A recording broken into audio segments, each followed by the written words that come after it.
Use heart for every heart. Before we kickstart this function, I would like to quote, "Justice is the loveliest and health is the best.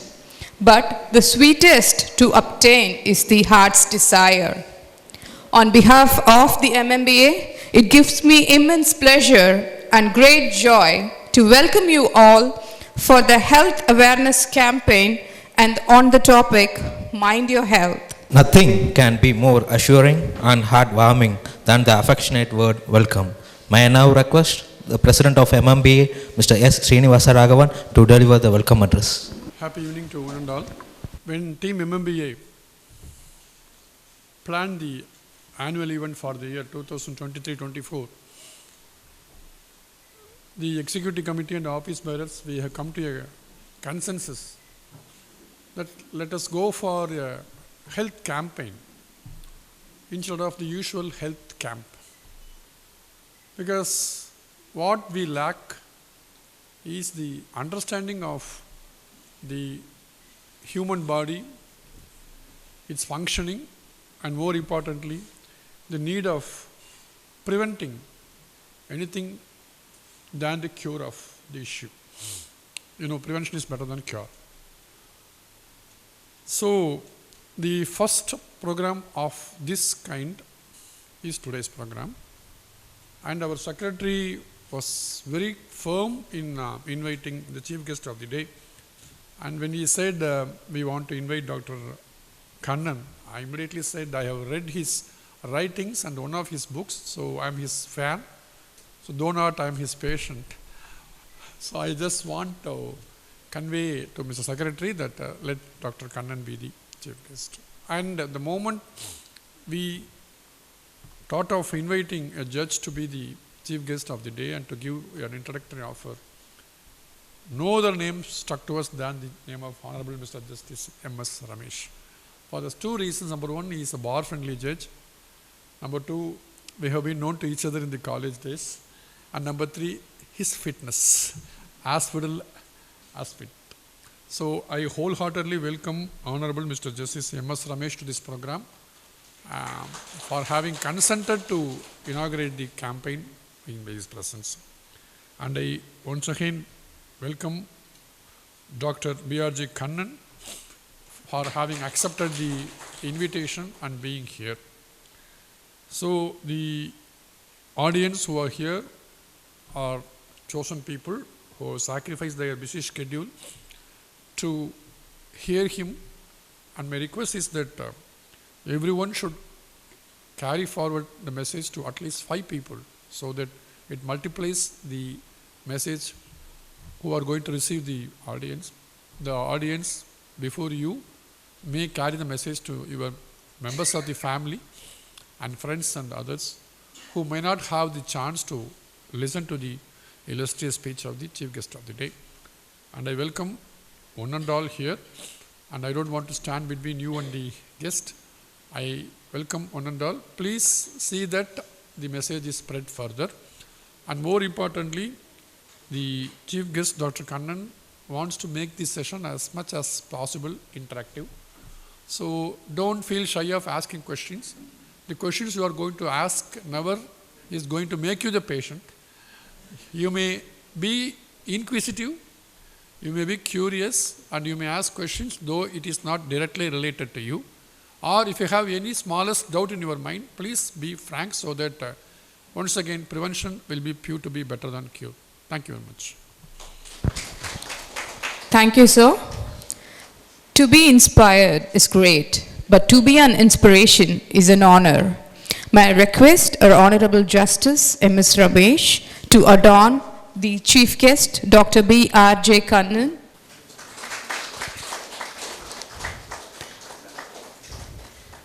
Thank you, Lordship. May I request the General Secretary of MMBA, Dr. Iram K. Selvakumar, to honor our guest speaker, Mr. BRJ KANNAN, by giving a memento.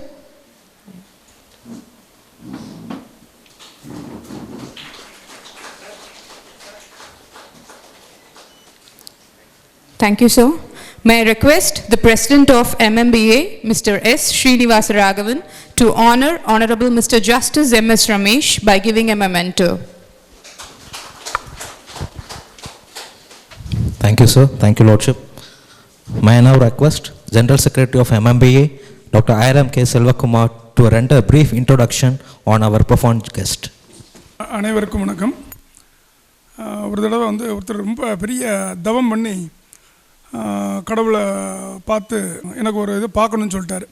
உடனே கடவுளும் அவர் காட்சி கொடுத்து உனக்கு என்ன உடனாரு, நான் சொர்க்கத்தையும் பார்க்கணும் நரகத்தையும் பார்க்கணும் அப்படின்னு சொன்ன உடனே கடவுள் நேராக நரகத்தை போய் காமிக்கிறார். நரகத்தில் எல்லோரும் உட்காந்துருக்காங்க.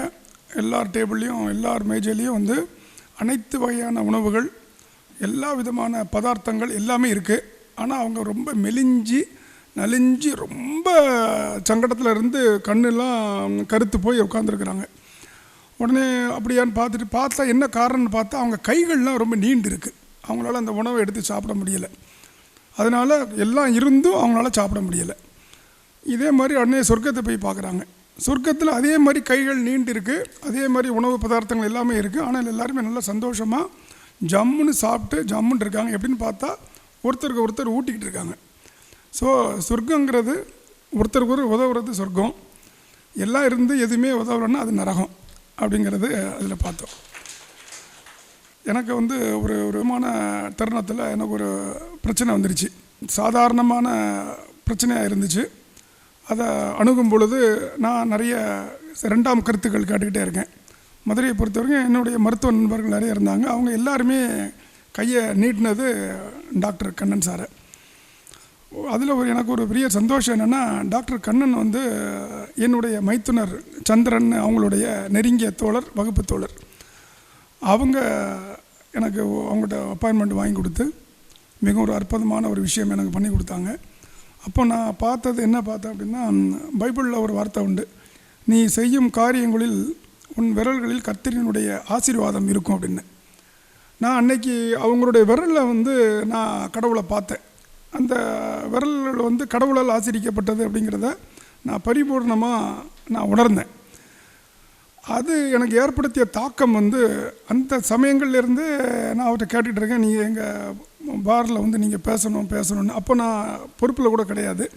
ஆனால் அந்த சமயமே நான் அப்போ இருந்த பிரசிடெண்ட்டு நம்ம சீனிவாச ராமன் சொன்னோம். அப்போவுமே நம்ம நல்ல ஒரு சாய்ஸ் கண்டிப்பாக கூட்டு வந்தாங்க. கடவுள் அருள் நான் பொறுப்புக்கு வந்தேன். அப்பவும் நான் கேட்டேன். இதில் முக்கியமான விஷயம் என்னென்னு பார்த்தீங்கன்னா, அவருடைய அப்பாயின்மெண்ட்டு நான் முதல்ல என்னுடைய பிரச்சனைக்கு அணுகும் பொழுது நம்ம சும்மா உடம்புல எனக்கு ஃபோன் பண்ணி கேட்கும் பொழுது எனக்கு 3 மாதம் கொடுத்தாங்க. 3 மாதம் கழிச்சு தான் அவருடைய அப்பாயின்மெண்ட்டு. அப்படி ஒரு மிக வேலைப்பொழு அதிகமாக உள்ள ஒரு மருத்துவர். நான் என்னுடைய அனுபவத்தில் பார்க்கும் பொழுது அந்த எக்கோ எல்லாம் பார்ப்பாங்க இல்லையா, ஒரே நேரத்தில் 3 பேர் அங்கே ரூமில் இருப்பாங்க. ஒருத்தர் பார்த்துட்டு இருப்பாங்க, இன்னொருத்தர் ஆயத்தமாக இருப்பார், இன்னொருத்தருக்கு பார்த்து முடித்து அவருக்கு குறிப்புகளும் கொடுப்பார். ஆனால் எல்லாமே ஃபோக்கஸ்டாக மிகச்சரியாக செஞ்சிட்ருப்பார். அந்த அளவுக்கு ஒரு நோயாளிகள் அவரை பார்க்கணும், அவர்கிட்ட கருத்து கேட்கணும்னு அப்படி புறப்படக்கூடிய ஒரு மருத்துவர். ரெண்டாவது, என் குடும்பத்தில் உள்ள ஒருத்தவங்களுக்கும் பிரச்சனை ஆச்சு. அவங்க சென்னையில் இருந்தாங்க, வேலூர் சிஎம்சி போனாங்க. உடனே நீங்கள் ஏதாவது ஒன்று பண்ணணுங்கிற தருணத்தில் என்னை அணுகின பொழுது நான் அவங்கள காட்டும் பொழுது இவங்க கொடுத்த அந்த குறிப்புகளில் அங்கேருந்து காரில் வந்தவங்க அடுத்த முறையெல்லாம் பஸ்ஸில் போயிட்டு இருக்கிறாங்க. அந்த அளவுக்கு அவங்களுக்கு ஒரு மிகப்பெரிய ஒரு மருத்துவ ஆலோசனை கிடச்சிச்சு. இந்த டாக்டர் பேச வராங்கன்னு சொல்லி நான் நம்ம வாட்ஸ்அப் குரூப்லலாம் அவருடைய தகவலை பகிரும் பொழுது ஒரு வழக்கறிஞர் நண்பர் என்னை அணுகி எனக்கு ஒரு மிகப்பெரிய ஹெல்ப் பண்ணாங்க. கொரோனா டைமில் எனக்கு ரொம்ப பிரச்சனை ஆயிடுச்சு, நான் ஒரு மருத்துவரை போய் பார்க்கும்பொழுது நீங்கள் உடனே படுங்க, உங்களை நெஞ்சை பார்த்துடணும் அப்படின்னு சொல்லிட்டாங்க. அப்போ இன்னொருத்தரோட ஆலோசனை பேரில் அவங்கள பார்க்க போனேன். என்னை கம்ப்ளீட்டாக பரிசோதனை பண்ணி உங்களுக்கு ஒன்றுமே இல்லை, உங்களுக்கு இதான் பிரச்சனை, உங்களுக்கு இதுக்கு எந்த பிரச்சனையும் இல்லைன்னு சொல்லி நான் ஆம்புலன்ஸில் போன ஆள் நான் நடந்து வந்தேன் அப்படின்னு அவர் சொன்னார். உங்கள் பேரை சங்கத்தில் சொல்லலாமான்னு கேட்டேன். அழகாக சொல்லுங்கன்னாரு. வேறு யாரும் இல்லை, நம்ம வழக்கறிஞர் சாமிதுரை அவர் தான் அதை சொன்னார். நான் என்னை இன்றைக்கி நான் ஜம்மு நடந்து போயிட்டுருக்கேன்னா காரணம் அவர் அப்படின்னு சொல்லி. இது மாதிரி பல வழக்கறிஞர் நண்பர்கள் பார்த்த எல்லாருமே அவரை சொல்லிகிட்டு இருந்தாங்க. அவர் நம்ம சௌராஷ்டிரா பள்ளிக்கூடத்தில் 1982லேருந்து 87 வரைக்கும் முடிச்சுட்டு, அதுக்கப்புறம் நம்ம மதுரை மருத்துவக் கல்லூரியில் MBBS பட்டம் முடிச்சுட்டு 93 பேட்ச். அதுக்கப்புறம் நம்ம பாண்டிச்சேரி ஜிப்மரில் வந்து அங்கே ரெசிடென்ஷியல் மருத்துவ பதவியில் வந்து அந்த பீரியடில் வந்து அங்கே ஒரு 3 வருஷம் இருந்துட்டு, அதுக்கப்புறம் தேசிய முக்கியத்துவம் வாய்ந்த சண்டிகார் பிஜிமார்னு சொல்லுவாங்க, ஜிப்மர் மாதிரி அங்கே அது ஒரு முக்கியமான ஒரு மருத்துவக் கல்லூரி, அங்கே எம்டி பண்ணாங்க. 99 நம்ம சித்திரை திருநாளில் வந்து டிஎம் பண்ணாங்க. அதுக்கப்புறம் நம்ம எர்ணாகுளம் மாதா அமிர்தானந்தா மையில் வந்து உதவி பேராசிரியராக சில ஆண்டுகள் பணிபுரிந்து, திரும்பி லண்டனில் உள்ள கைஸ் மற்றும் சென்ட் தாமஸ் ஹாஸ்பிட்டலில் மருத்துவராக பணிபுரிந்து, தாய் திருநாட்டில் வந்து பணிபுரிங்கிறதுக்காக இங்கே வந்து 2008 இருந்து இன்றளவும் வடமலையன் மருத்துவமனையில் தலையீட்டு இதயவியல் துறை இன்டர்வென்ஷனல் கார்டியாலஜிஸ்ட் அதில் வந்து இயக்குநராகவும் முதன்மை மூத்த மருத்துவராகவும் இன்றளவும் வந்து பணிபுரிந்து மிக அற்புதமான சேவை பண்ணிச்சிட்டு வராங்க. அவங்க வந்து ஒரு மருத்துவர் மட்டும் இல்லை, ஒரு எழுத்தாளர். அவங்க 2 புத்தகம் இது வரைக்கும் விட்டுருக்காங்க. இதயத்தில் இருந்து இதய பூக்கள், சரிதாங்க டாக்டர், 2 புத்தகம் விட்டுருக்காங்க. அதுபோக வலைப்பூக்களில் நம்ம சோஷியல் மீடியாவில் மிக பிளாக்கில் வந்து எழுதிக்கிட்டே இருப்பாங்க, நிறைய எழுதிக்கிட்டு இருப்பாங்க. அனைத்து யூடியூபரில் வந்து அனைத்து மருத்துவ குறிப்புகள், அதுவும் குறிப்பாக கொரோனா காலத்தில் நிறைய பதிவு பண்ணியிருக்கிறாங்க. பெரிய சைக்கிளிஸ்ட், குறைஞ்சபட்சம் வாரத்துக்கு ஒரு நாள் குறைஞ்சபட்சம் 100 கிலோமீட்டர் போவார். 100 கிலோமீட்டர் இங்கேருந்து சர்வசாதாரணமாக இங்கேருந்து திண்டுக்கல் வரைக்கும் போயிட்டு வந்துடுவார். இன்றளவும் முக்கியமான விஷயம், இன்றளவும் அவருடைய மருத்துவமனைக்கு சைக்கிளில் தான் வராரு, சரிதானங்க டாக்டர், சைக்கிளில் தான் வரார் இன்றளவும். அதுபோக ஒரு மிகச்சிறந்த பாடகர். அந்த பாடகருக்கு உதாரணம் வந்து நம்ம ஜானகி தேவி அம்மா சொன்னாங்க, மிக அற்புதமான ஒரு பாடகர், நானே பாட கேட்டிருக்கேன் அப்படின்னு. அதுபோக ஒரு பென்சில் பெயிண்டர், பென்சிலில் வந்து வரையக்கூடிய ஆர்டிஸ்ட், வரையக்கூடிய ஓவியங்கள் வரையக்கூடியவர். அவருடைய அறைக்குள்ளே போனீங்கன்னா அவர் பென்சில் ஆர்டிஸ்டாக அவங்க அப்பா, அவங்க குழந்தை எல்லார் படத்தையும் பென்சிலால் மிக அற்புதமாக வரைஞ்சி ரொம்ப அருமையாக இருக்கும். மிகச்சிறந்த பாடகர். இப்படி ஒரு பன்முக திறமை கொண்டவர். ஒருத்தர் உடம்பு சரியில்லைன்னா, அதுவும் இதயத்தில் உடம்பு சரியில்லைன்னா அவங்கள மருத்துவமனை சேர்க்கையில் அவங்க கோல்டன் ஹவர்னு சொல்லுவாங்க. அந்த கோல்டன் ஹவருக்குள்ளே கொண்டாந்து அவங்கள நிறைய காப்பாற்றிடலாம் அப்படின்னு சொல்லி ஒரு மருத்துவ குறிப்பு. இப்போ அவர் வந்து தன்னுடைய பிளாட்டினம் அவரை நம்மகிட்ட கொடுத்துருக்கிறார். இன்றைக்கு வந்து கடவுள் அருளில் வந்து அவருக்கு ஒரு முக்கியமான நோயாளி எந்த விதத்திலும் பிரச்சனை இல்லாமல் நம்ம குறிப்பிட்ட நேரத்திற்கு வந்திருக்காருன்னா நான் அதை கடவுளுக்கு தான் நன்றி சொல்லுவேன். ஏன்னா அவங்களுடைய துறை அப்படிப்பட்ட துறை. நான் அவருடைய ஒரு சமீபத்திய பதிவை கூட நான் நம்ம குரூப்பில் எல்லாம் போட்டிருந்தேன். எப்படி ஒரு முக்கியமான அவர் கான்ஃபரன்ஸ் போகக்கூடிய ஆள், ஒரு நோயாளி வந்து அவருக்கு மருத்துவம் பண்ணி அந்த ப்ரோக்ராமை கேன்சல் பண்ணிட்டு பண்ணாருங்க. அதை பார்க்க எனக்கு பயமாக இருந்தது, 4:50க்கு வந்துடுவாருன்னு. முக்கியமான விஷயம், நான் இது வரைக்கும் நான் அவரை நேரில் பார்த்து பேசினதை தவிர ஒரு நாள் கூட, ஒரு தடவை கூட இந்த நிமிஷம் வரைக்கும் நான் ஃபோனில் பேசினே கிடையாது. அனைத்து மெசேஜ் தான். எல்லாம் வரீங்க, எப்படி வரீங்க, என்ன ப்ரோக்ராம், என்ன. ஏன்னா எனக்கு பயம் வந்து அந்த நேரத்தில் எந்த நோயாளி அவர் பார்த்துக்கிட்டு இருக்காரோ நம்மக்கிட்டே நம்மளோட நேரத்தை இதாக்கிடக்கூடாதுங்கிறதுக்காக. அதுக்கு தான் வந்து நம்ம இந்த மாதிரி ஏன் நான் முதல்ல சொர்க்கம் சொன்னோம்னா, தன்னுடைய முக்கியமான ஒரு துறையில் இருந்து தான் பெற்ற அனுபவத்தை நமக்கு கொடுத்து, நமக்கு இதில் வந்து இளம் வழக்கறிஞர்களோ பெரிய வழக்கறிஞர் யார், எந்த வழக்கறிஞரில் எந்த வயது வித்தியாசம் இல்லாமல் அவர் கொடுக்கக்கூடிய ஒரு குறிப்பை நம்ம கடைபிடிக்கும் பட்சத்தில் நமக்கு ஏற்படக்கூடிய ஒரு பேராபத்து விலக வாய்ப்பு இருக்கும் அப்படிங்கிற ஒரு நம்பிக்கையில் தான் இதை நம்ம நடத்துகிறோம். அதுக்கு அவர் ஒத்துழைச்சி வந்திருக்கிறாரு. இங்கே தான் அந்த ஒருத்தருக்கு ஒரு உதவக்கூடிய சொர்க்கம் இருக்குது. இது வந்து எப்போ வந்து இந்த தானமும் இந்த ஒரு தவமும் எப்போ குறையுதோ, எப்போ நின்று போதோ அப்போ மழை நின்றும் அப்படிங்கிறது தான் வள்ளுவர் வந்து மிக அற்புதமாக தன்னுடைய குரலில் சொல்லியிருக்கிறாரு.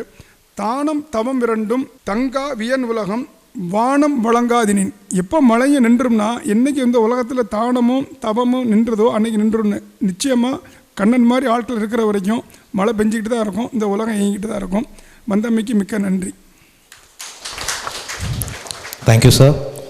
It's our great honor to have Honorable Mr. Justice M.S. Ramesh in our midst. We have personally admired by His Lordship's sincerity and commitment with which Lordship has discharged his duties as an advocate and now as a profound judge also. We have also admired our Lordship's dedication towards his work in delivering justice swiftly. May I now request Honorable Mr. Justice M.S. Ramesh to deliver inaugural address. Good evening to everyone. Mr. Srinivasa Raghavan, President of the MMBA, Dr. BRJ KANNAN, Director of Cardiology, Mr. Ayaram K. Selvakumar, Secretary, the office bearers of MMBA, senior advocates, my dear friends.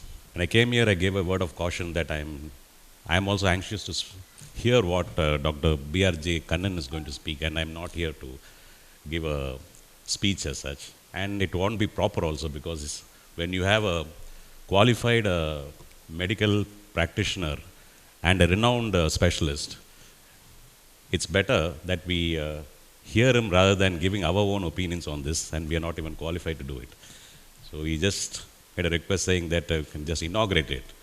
So I don't want to take much of the time here.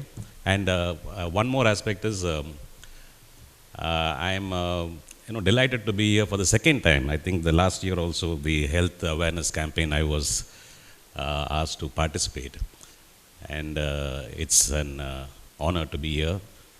And I'm also anxious to hear to Dr. BRJ Kannan is going to advise us. I hereby declare that the health awareness campaign is inaugurated formally. Thank you very much.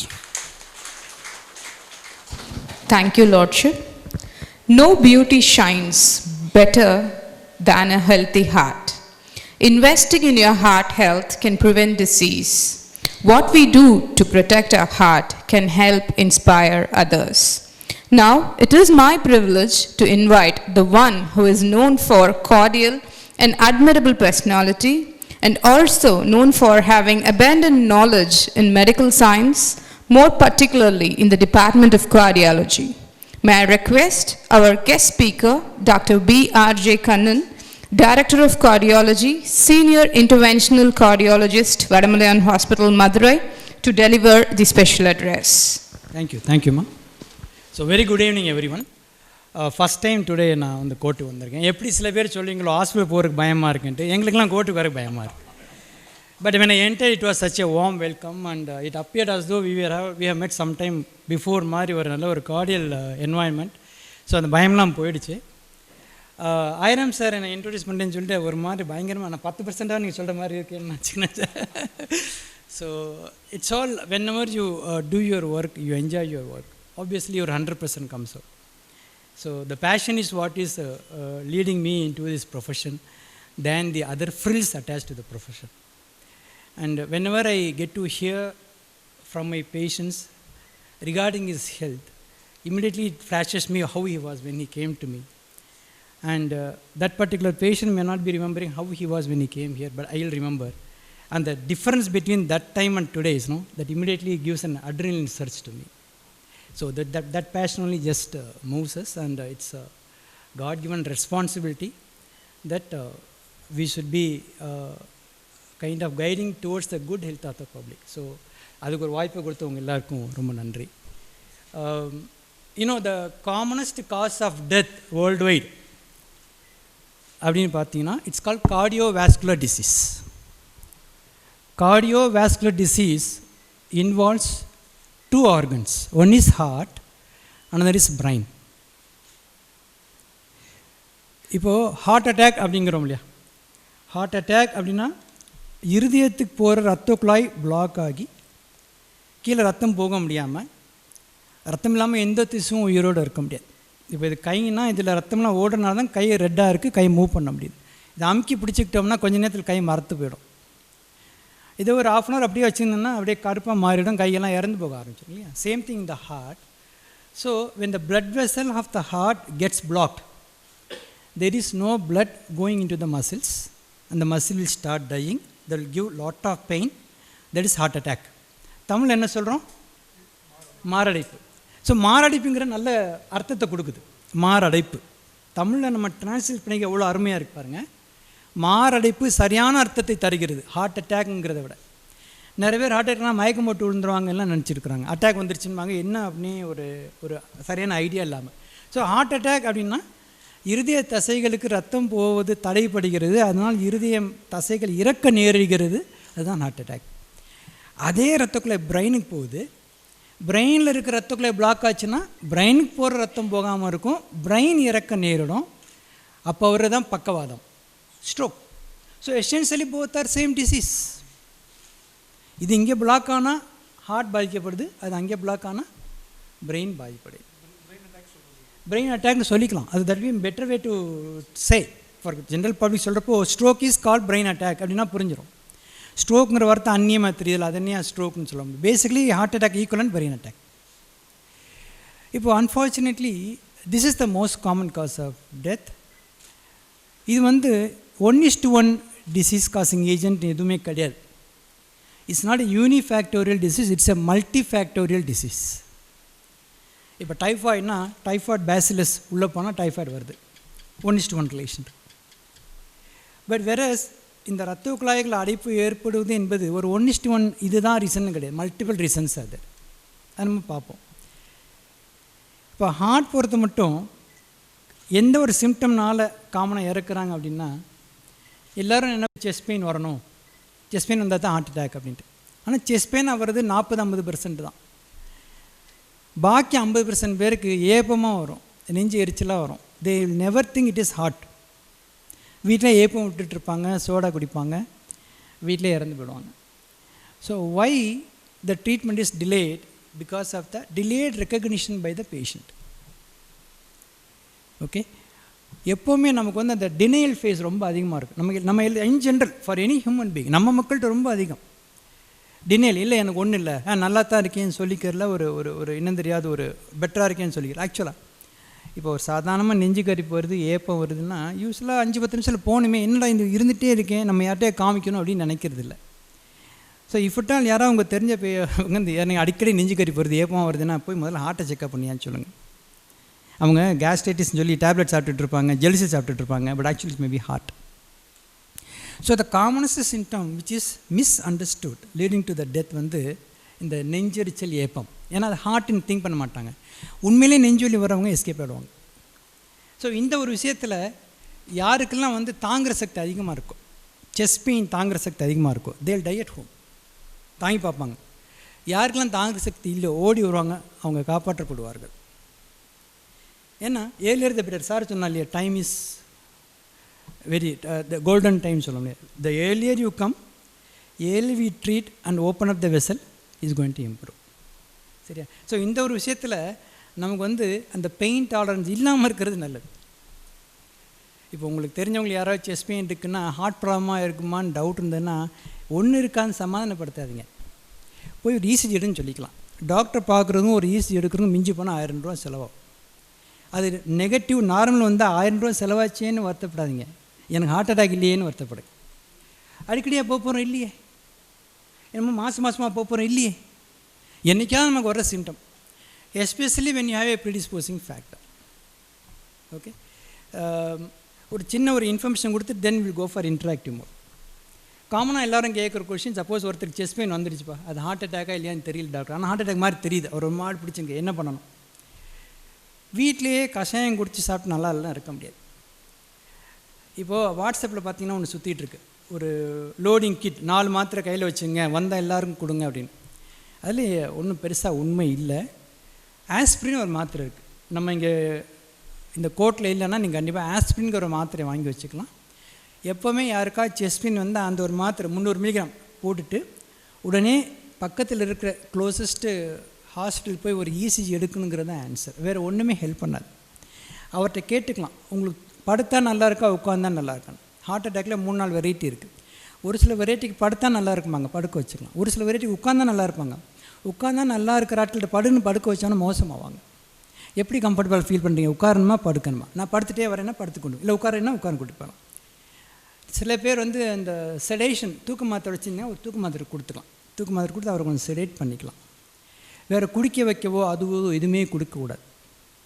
So chest pain doubted to be heart attack அப்படின்னா முதல்ல அவங்கள ஆசுவாசப்படுத்துங்க, பரவாயில்ல check பண்ணிக்கலாம், இந்த மாத்திரை போடுங்க, இந்த தூக்க மாத்திரை போடுங்க, கொஞ்சம் ரிலாக்ஸ் பண்ணுங்கள், உட்காரிங்களா நடக்குறீங்கன்னு சொல்லி கூட்டிகிட்டு போய் ஏதாவது பக்கத்தில் போய் இசிஜி பார்க்க.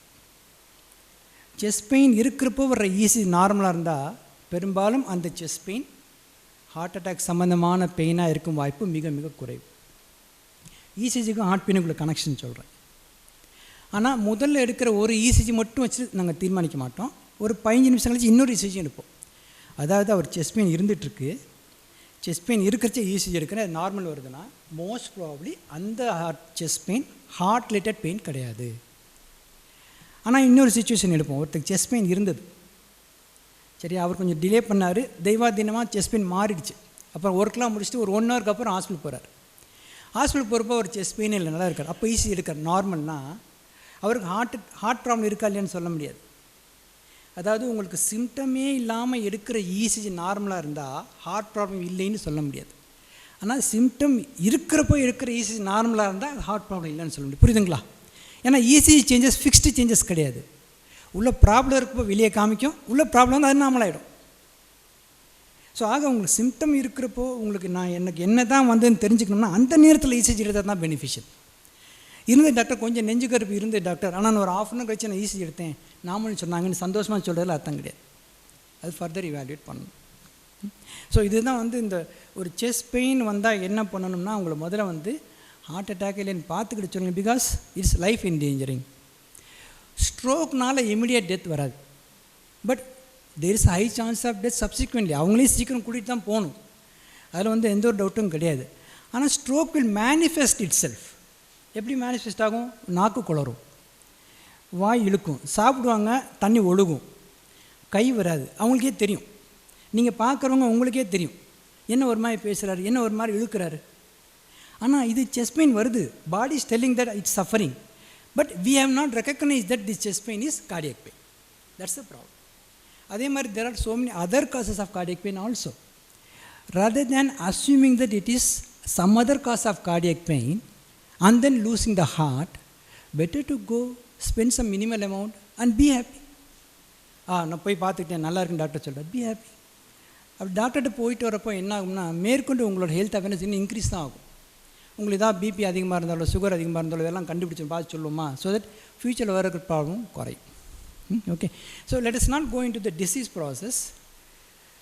இப்போ வந்து 2 வேர்ட்ஸ் காமனாக யூஸ் பண்ணும், primary prevention, ப்ரைமார்டியல் prevention.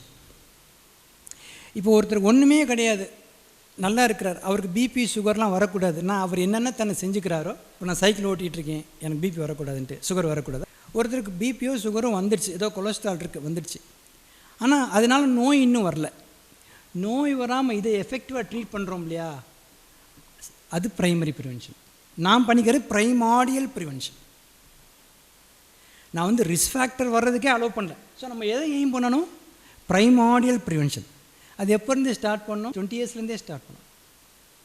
We all should aim at primordial prevention. We should not even allow the risk factors to enter our body. சரி, ஒன்ஸ் த ரிஸ்க் ஃபேக்டர்ஸ் வந்துடுச்சா அதை கொஞ்சம் ஒழுங்காக கவனித்து அதை டிசீஸுக்கு கொண்டு போகாமல் இருக்கணும். அது primary prevention. So primordial prevention, primary prevention. இப்போ எந்தெந்த ரீசன்னால் இந்த ஹார்ட் ப்ராப்ளம் வரலான்னு சொல்லுங்கள் பார்ப்போம். ப்ரெஷர் இருக்கலாம், வேறு சுகர் இருக்கலாம், வேறு ஸ்ட்ரெஸ்ஸு. ப்ரெஷர் சுகர் ஒன்று மூணாவது ஒன்று காமனாக சொல்லும், ஹை கொலஸ்ட்ரால் தான் வரணும். Okay, family history very important. 1 2 3 4ன்னு சொன்னோம்னா first diabetes, second smoking, third hypertension, then lipids, then family history, அப்புறம் ஸ்ட்ரெஸ், ஒபிசிட்டி, நிறைய ரீசன்ஸ் இருக்கலாம். நான் அப்போதே சொன்ன மாதிரி இதில் எது வேணால் இருக்கலாம், கலந்து இருக்கலாம். ஜஸ்ட் 1 by 1 எடுக்கலாம். நிறைய பேர் பிபிக்கு மாத்திரை சாப்பிட்டுட்டு இருப்பீங்க. நார்மலாக நம்ம பிபி எவ்வளோ கீழே வச்சுக்கணும்? 148. வேறு ஏதாவது நம்பர் சொல்லுங்கள். 125, 130. பிபியில் 2 நம்பர் சொல்கிறோம் இல்லையா, அப்பர் நம்பர் 130க்கும் லோயர் நம்பர் 18 கீழே வச்சிங்கன்னா you will have very good outcome. ஒன்று முக்கியமான விஷயம் என்ன சொல்லணும்னா, இந்த பிபியும் சரி சுகரும் சரி நமக்கு சிம்டம்ஸை கொடுக்காது. நமக்கு பிபி 200 இருக்கும், ஒன்றும் இருக்காது, கவனம் நடந்துட்டு வருவாங்க. சுகர் 450 இருக்கும், நல்லா இருப்பார், நான் நல்லா தான் டாக்டர் இருப்பேன் அப்படின்னு சொல்லுவாங்க. அதனாலேயே they are under treated both by the doctor and by the patient, because it doesn't produce any pain. ஒருவேளை இப்படி இருக்குன்னு வைங்களேன், பிபி 150 போனோன்னா மைல்டாக கொஞ்சம் பெயின் வரும், 170 போச்சுன்னா மைல்டாக செஸ்ட் பெயின் வரும், வந்தோன்னா உடனே வந்து ட்ரீட் பண்ணிவிடுவாங்க. சுகர் 200 தாண்டிச்சுன்னா கால் இழுக்கும், 250 தாண்டிச்சுன்னா கை இழுக்கும், அப்படி ஏதாவது ஒரு சிம்டம் இருந்ததுன்னா உடனே வந்து ட்ரீட்மெண்ட் எடுத்துக்குவாங்க. இது சிம்டம்ஸே கிடையாது. That's the reason they are under treated. So BP அப்படின்னு நீங்கள் யார்ட்டையாவது அட்வைஸ் பண்ண போகிறீங்கன்னா it should be less than 130/80, ideally அட்லீஸ்ட் less than 140. சுகர் அடுத்து சொல்கிறோம் இல்லையா, சுகர் எவ்வளோ இருக்கணும், எதாவது நம்பர் சொல்லுங்கள் பார்ப்போம். சுகர் வந்து சாப்பிட்றதுக்கு முன்னாடி ஒரு நம்பர் சொல்லுவோம், சாப்பிட்றதுக்கு அப்புறம் ஒரு நம்பர் சொல்லுவோம். மூணாவது ஒரு HbA1c எல்லாம் கேள்விப்பட்டிருக்கீங்களா? 3 months ஆவரேஜ் HbA1c. யா ஆமாம். இங்கே டக்குன்னு ஃபஸ்ட் பெஞ்சஸ் ஆன்சர் பண்ணுறீங்க, நான் லாஸ்ட் பெஞ்சஸ் பேசிகிட்டு இருக்கேன். ஆமாம் correct, they're healthy, they're on ட்ரீட்மெண்ட்டா?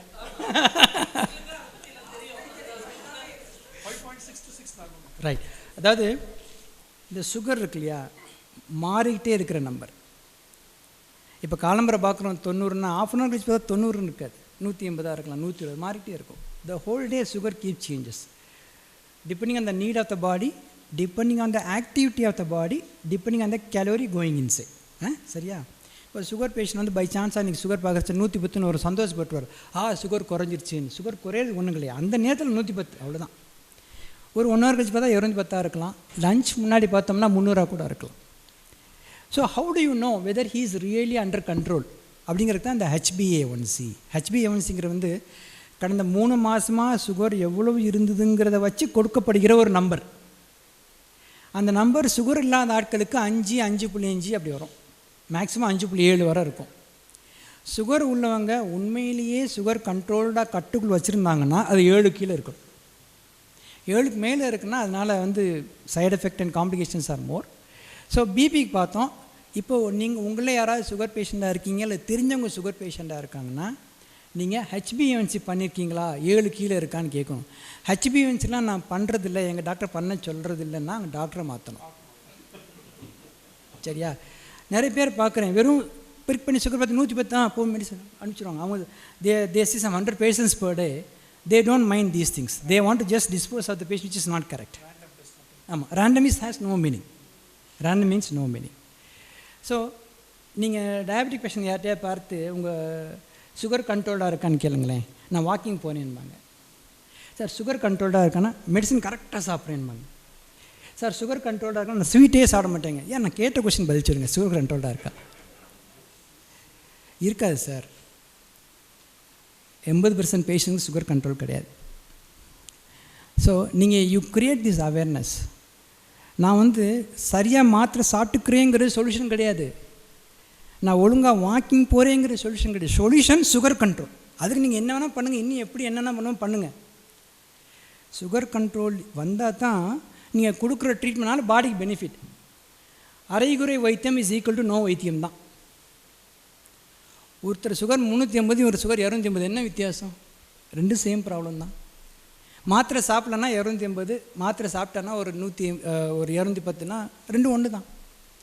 So ஆக எல்லா ஆங்கிலையும் சுகர் குறைக்கிறதுக்கு நிறைய ஆங்கிள் இருக்கு இல்லையா, டயட் இருக்குது, எக்ஸசைஸ்க்கு நிறைய இருக்குது, மெடிசன் எல்லாம் சேர்த்து HbA1c 7 கீழே கொண்டு வந்தால் தான் பெனிஃபிட். அது இல்லாமல் நான் தான் ரெகுலராக மாத்திரை சாப்பிடல, நான் தான் அப்படி இருக்கிறேன்னு சொல்லி நம்ம ஏமாற்றிக்கூடாது.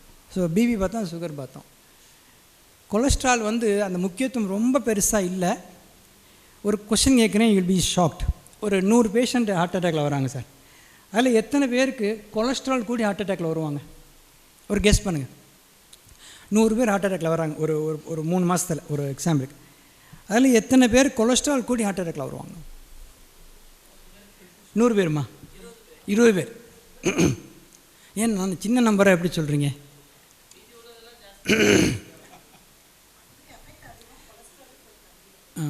வேறு ஏதாவது நம்பர் சொல்லுங்களேன் பின்னாடி. இந்த 80% பேர் வேறு நம்பர்?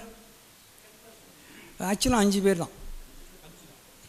ஏன்னா ஹை கொலஸ்ட்ராலுங்கிறது அவ்வளோ காமன் கிடையாது. நமக்கு வந்து கொலஸ்ட்ரால்னு சொல்லி அது மேலே பயங்கரமான பயத்தை உண்டாக்கியிருக்கிறாங்க. 100 பேர் ஹார்ட் அட்டாக்ல வந்தாங்கன்னா 5 பேர் தான் ஹை கொலஸ்ட்ரால்னால ஹார்ட் அட்டாக்ல வருவாங்க. 60 பேர் சுகர் கூடி ஹார்ட் அட்டாக்ல வருவாங்க. ஆனால் மக்கள் மத்தியில் சுகர் பற்றின விழிப்புணர்வு கிடையாது, சுகர் பற்றின பயமே கிடையாது. எனக்கு சுகர் 320, எனக்கு எப்பவும் அப்படி தான் இருக்கும்.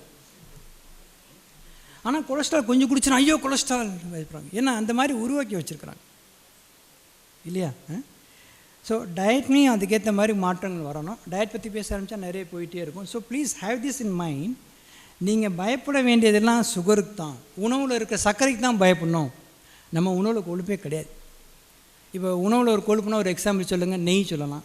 நெய்யில் விட்டுக்கு தான் முடியும், எடுத்து குடிக்க முடியும்.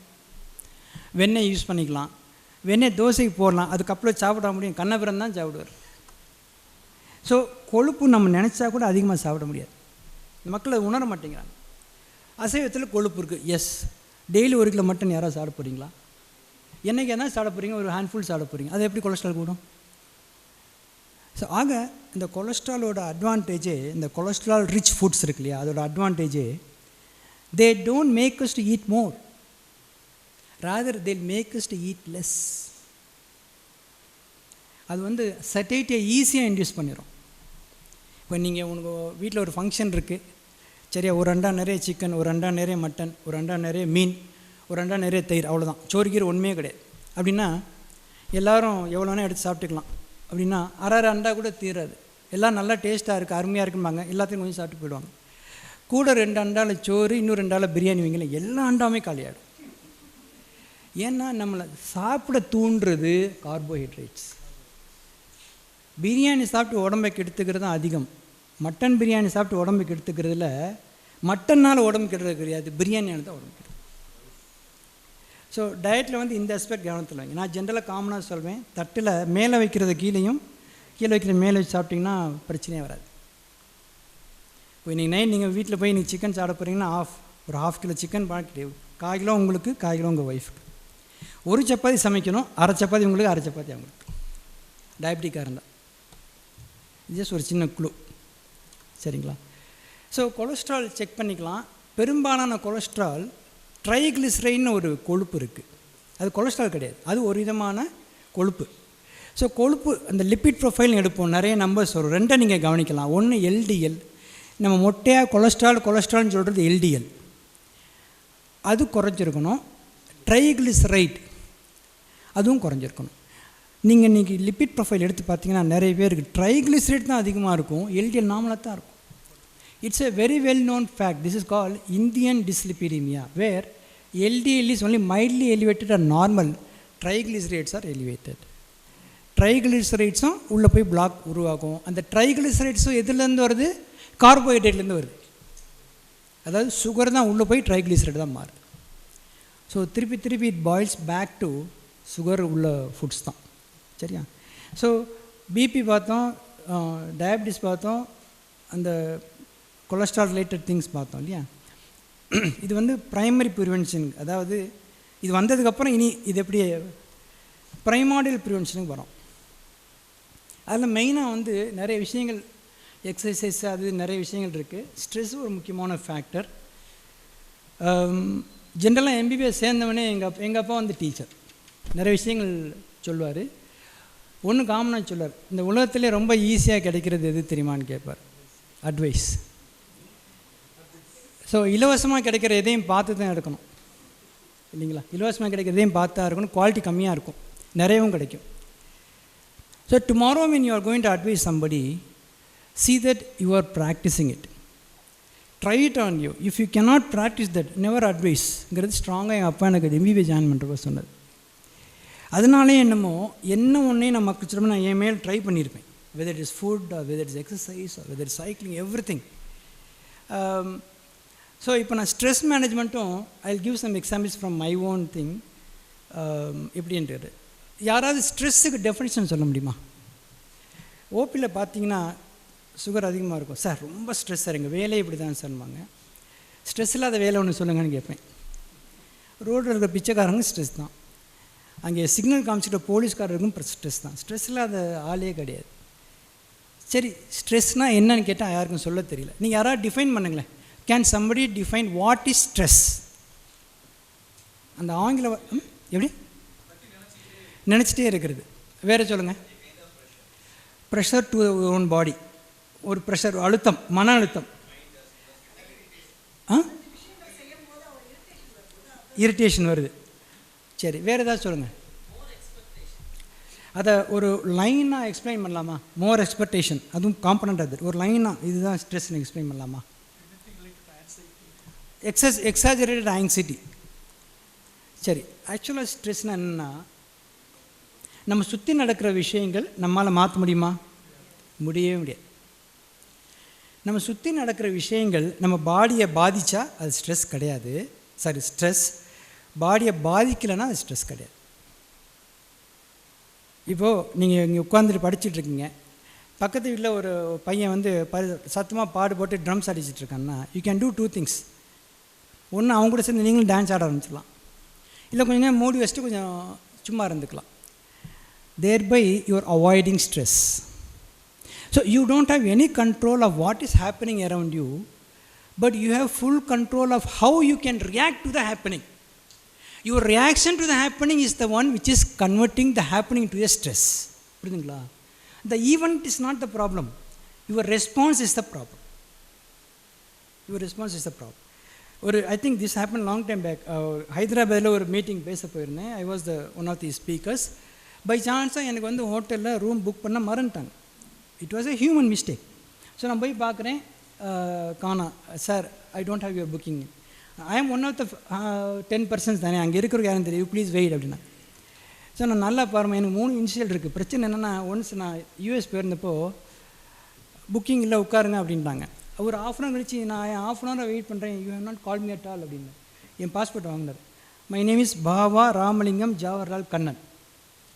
So in that website, they asked you to enter 2 names. I mean 2 names only, first name, last name. Somebody entered Bhava Ramalingam. So he had called Ramalingam. Na kekka Ramalingam yaro koopra. So it was me basically. So அந்த மாதிரி எதாவது இருக்குமா பாரு, ராமலிங்கம் இருக்கா, BRJ Kannan இருக்கா, இல்லை Kannan BRJ இருக்கான்னு லிஸ்ட்டில் பார்த்து சொல்கிறேன். It's not there. Meanwhile, when this discussion was going on, பின்னாடி வர டெலிகேட்ஸ் எல்லாம் வந்து they are getting their key and moving out. And they are all saluting me, என்ன சொல்கிறது, they are all showing their respect to me, I am also showing their respect. Then this person slowly knows, okay, இவர் இது அப்படின்ட்டு. So நான் சொன்னேன், okay just பாருமா, யார் இன்சார்ஜோ கொஞ்சம் கேளுங்க, இந்த மாதிரி நான் வந்திருக்கேன் அப்படின்னு சொல்லுங்கள் அப்படின்னு சொல்லி நான் ஓரத்தில் போய் உட்காந்து புக் எடுத்து படிக்க ஆரம்பிச்சிட்டேன். So it took some 20 minutes for them to sort it out. They realized that it was a mistake, and then they found how one of the delegate can be shifted to some other room, and then they got me a room, and then I signed. So when I entered after 20 minutes, my BP was normal. Okay, I had not scolded any of the persons sitting there. I did not call the medical pharma personnel who was responsible for this booking. அவனை கூப்பிட்டு திட்டலாம் இல்லை, அவனை கூப்பிட்டு திட்டி அவனை சீனிட்ட சொல்லி, there could have been cascade of negative effects இல்லையா. there could be cascade. I just simply accepted. okay, this எனக்கு இன்றைக்கி டிலேயாக உள்ள பொண்ணு ஒரு தலைவலி இருந்தால் அதை அக்செப்ட் பண்ணிப்போம், உட்காந்தாச்சு, அப்படியே போயாச்சு. So the happening same thing would have happened. Same 20 minutes later I would have got the room. But in the 20 minutes how we react on is the matter. இன்னொரு உண்மை நிகழ்ச்சின்னு சொல்கிறேன். He told me about my son who has finished MBBS now, just now. He is going to enter the entrance PG எழுத போகிறான். NEET first batch. So NEET form வந்துருச்சு, ஃபில்லப்லாம் பண்ணியாச்சு, கொண்டு போய் போஸ்ட் பண்ணிட்டாங்க. இப்போ எல்லாமே ஆன்லைன். அப்போ எல்லாமே மேனில் தான் புக் பண்ணணும். ஸ்பீட் போஸ்ட் போய்ட்டு வந்தாச்சு. சரி, ஓரளவு முடிஞ்சதுப்பா. ஏன்னா நீட் வரப்போவே நிறைய தலைவலியாக இருந்தது இல்லையா, வருமா வராதான்னு தெரிஞ்சிட்டு இருந்தது. ஸோ ஓபியில் உட்காந்துருக்கேன், திடீர்னு ஒரு ஃபோன் வருது. ஒய்ஃப் கால் பண்ணுறாங்க. ஃபோன் எடுத்தால் ஒய்ஃபில் க்ரையிங், சத்தம் போட்டு கரை பண்ணுறாங்க. என்ன இப்படி பண்ணிட்டோம், என்னென்னா நீட் நம்பர் தப்பாளிட்டு. அதில் அந்த ஃபார்மில் நீட் நம்பர் அடித்து பார்த்தா தான் இவனோட ஆக்சுவல் இது கன்ஃபார்ம் ஆகும். அது பேஸாக தான் வரப்போகுது. இப்போ எப்படி கண்டுபிடிச்சாங்க, போஸ்ட் பண்ணி உள்ளே போஸ்ட் பண்ணிட்டு வந்தாச்சு. இப்போ எப்படி தெரிஞ்சதுன்னா, வீட்டுக்கு வந்த அப்புறம் பையன் என்ன பண்ணியிருக்கான், ஃப்ரெண்ட்ஸ் கூட ஜாலியாக பேசியிருக்கோம் கொஞ்சம் நேரம் கழிச்சு. அதுடா அந்த நீட் நம்பர் எழுதணும் இல்லையா, அதனால் 10 கட்டம் போட்டிருந்தாங்க, எனக்கு 9 லெட்டர் தான் வந்ததுன்னு. இல்லையே, எனக்கு 10 வந்ததுன்னு அந்த பையன் சொல்லியிருக்கான். ஓ அப்படியா அப்படின்னு இவன் போய் பார்த்துருக்கான். இவன் ஒரு நம்பர் மிஸ் பண்ணியிருக்கான். ஸோ எனக்கு ஒன்றும் ஓடல. சரி இல்லை, நீங்கள் அப்பாஜி நீங்கள் வர சொல்லு அப்படின்னு சொல்லிட்டு I just get the phone. He came after 20 minutes. So நேராக போய் எந்த போஸ்ட் ஆஃபீஸ் கேட்டேன், அந்த போஸ்ட் ஆஃபீஸ் போனோம். அந்த அவர் பார்த்து ரெக்வஸ்ட் பண்ணோம். இது வந்து 3:30. அந்த பண்டில் அந்த லாரியில் ஏற்று ரெடியாக இருக்குது. போய் ரெக்வஸ்ட் பண்ணப்போ அவர் கொஞ்சம் பண்டிலாம் பிரித்து அதை வெளியில் எடுத்தார். அது ப்ரௌன் கவர், இந்த கவர்மெண்ட் ப்ரௌன் கவர், கொஞ்சம் தண்ணி விட்டு ஸ்லோவாக பிரித்து அந்த ஃபார்ம் வெளியே அதை எடுத்து ரீகரெக்ட் பண்ணி திருப்பி வந்தோம். So I didn't scold my son and I didn't scold anyone. I just kept calm and I was just praying. So வர்ற வழியில் அப்பா ஏதாவது பேசுவார்னு சே பையன் நான் பேசாமல் வந்துட்டே இருக்கு.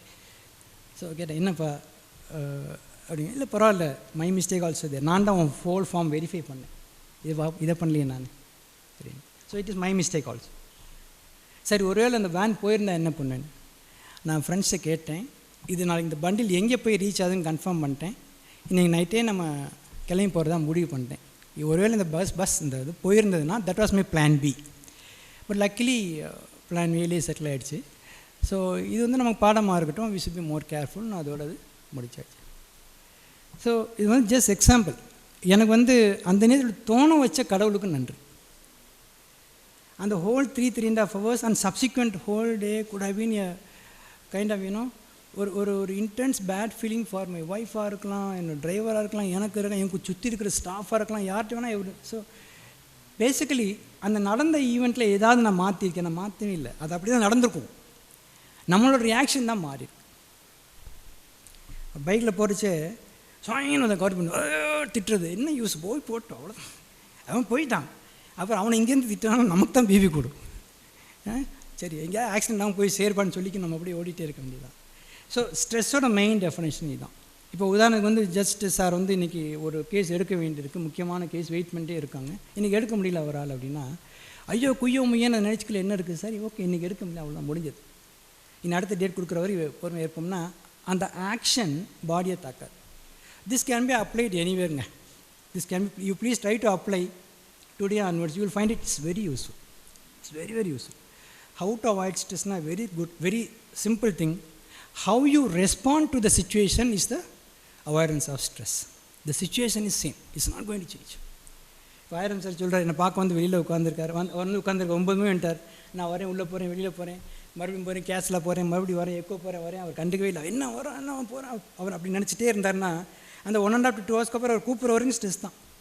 என்ன வர என்ன மறுபடியும் கூப்பிடல, என்ன மறுபடியும் அங்கே என்ன எனக்கு முன்னாடி வந்தால் உள்ளே போயிட்டாங்க நினச்சிட்டு, சரி வந்துட்டோமா பார்க்க போகிறோமா இருப்போம், முடிஞ்சது, ஸ்ட்ரெஸ் கிடையாது.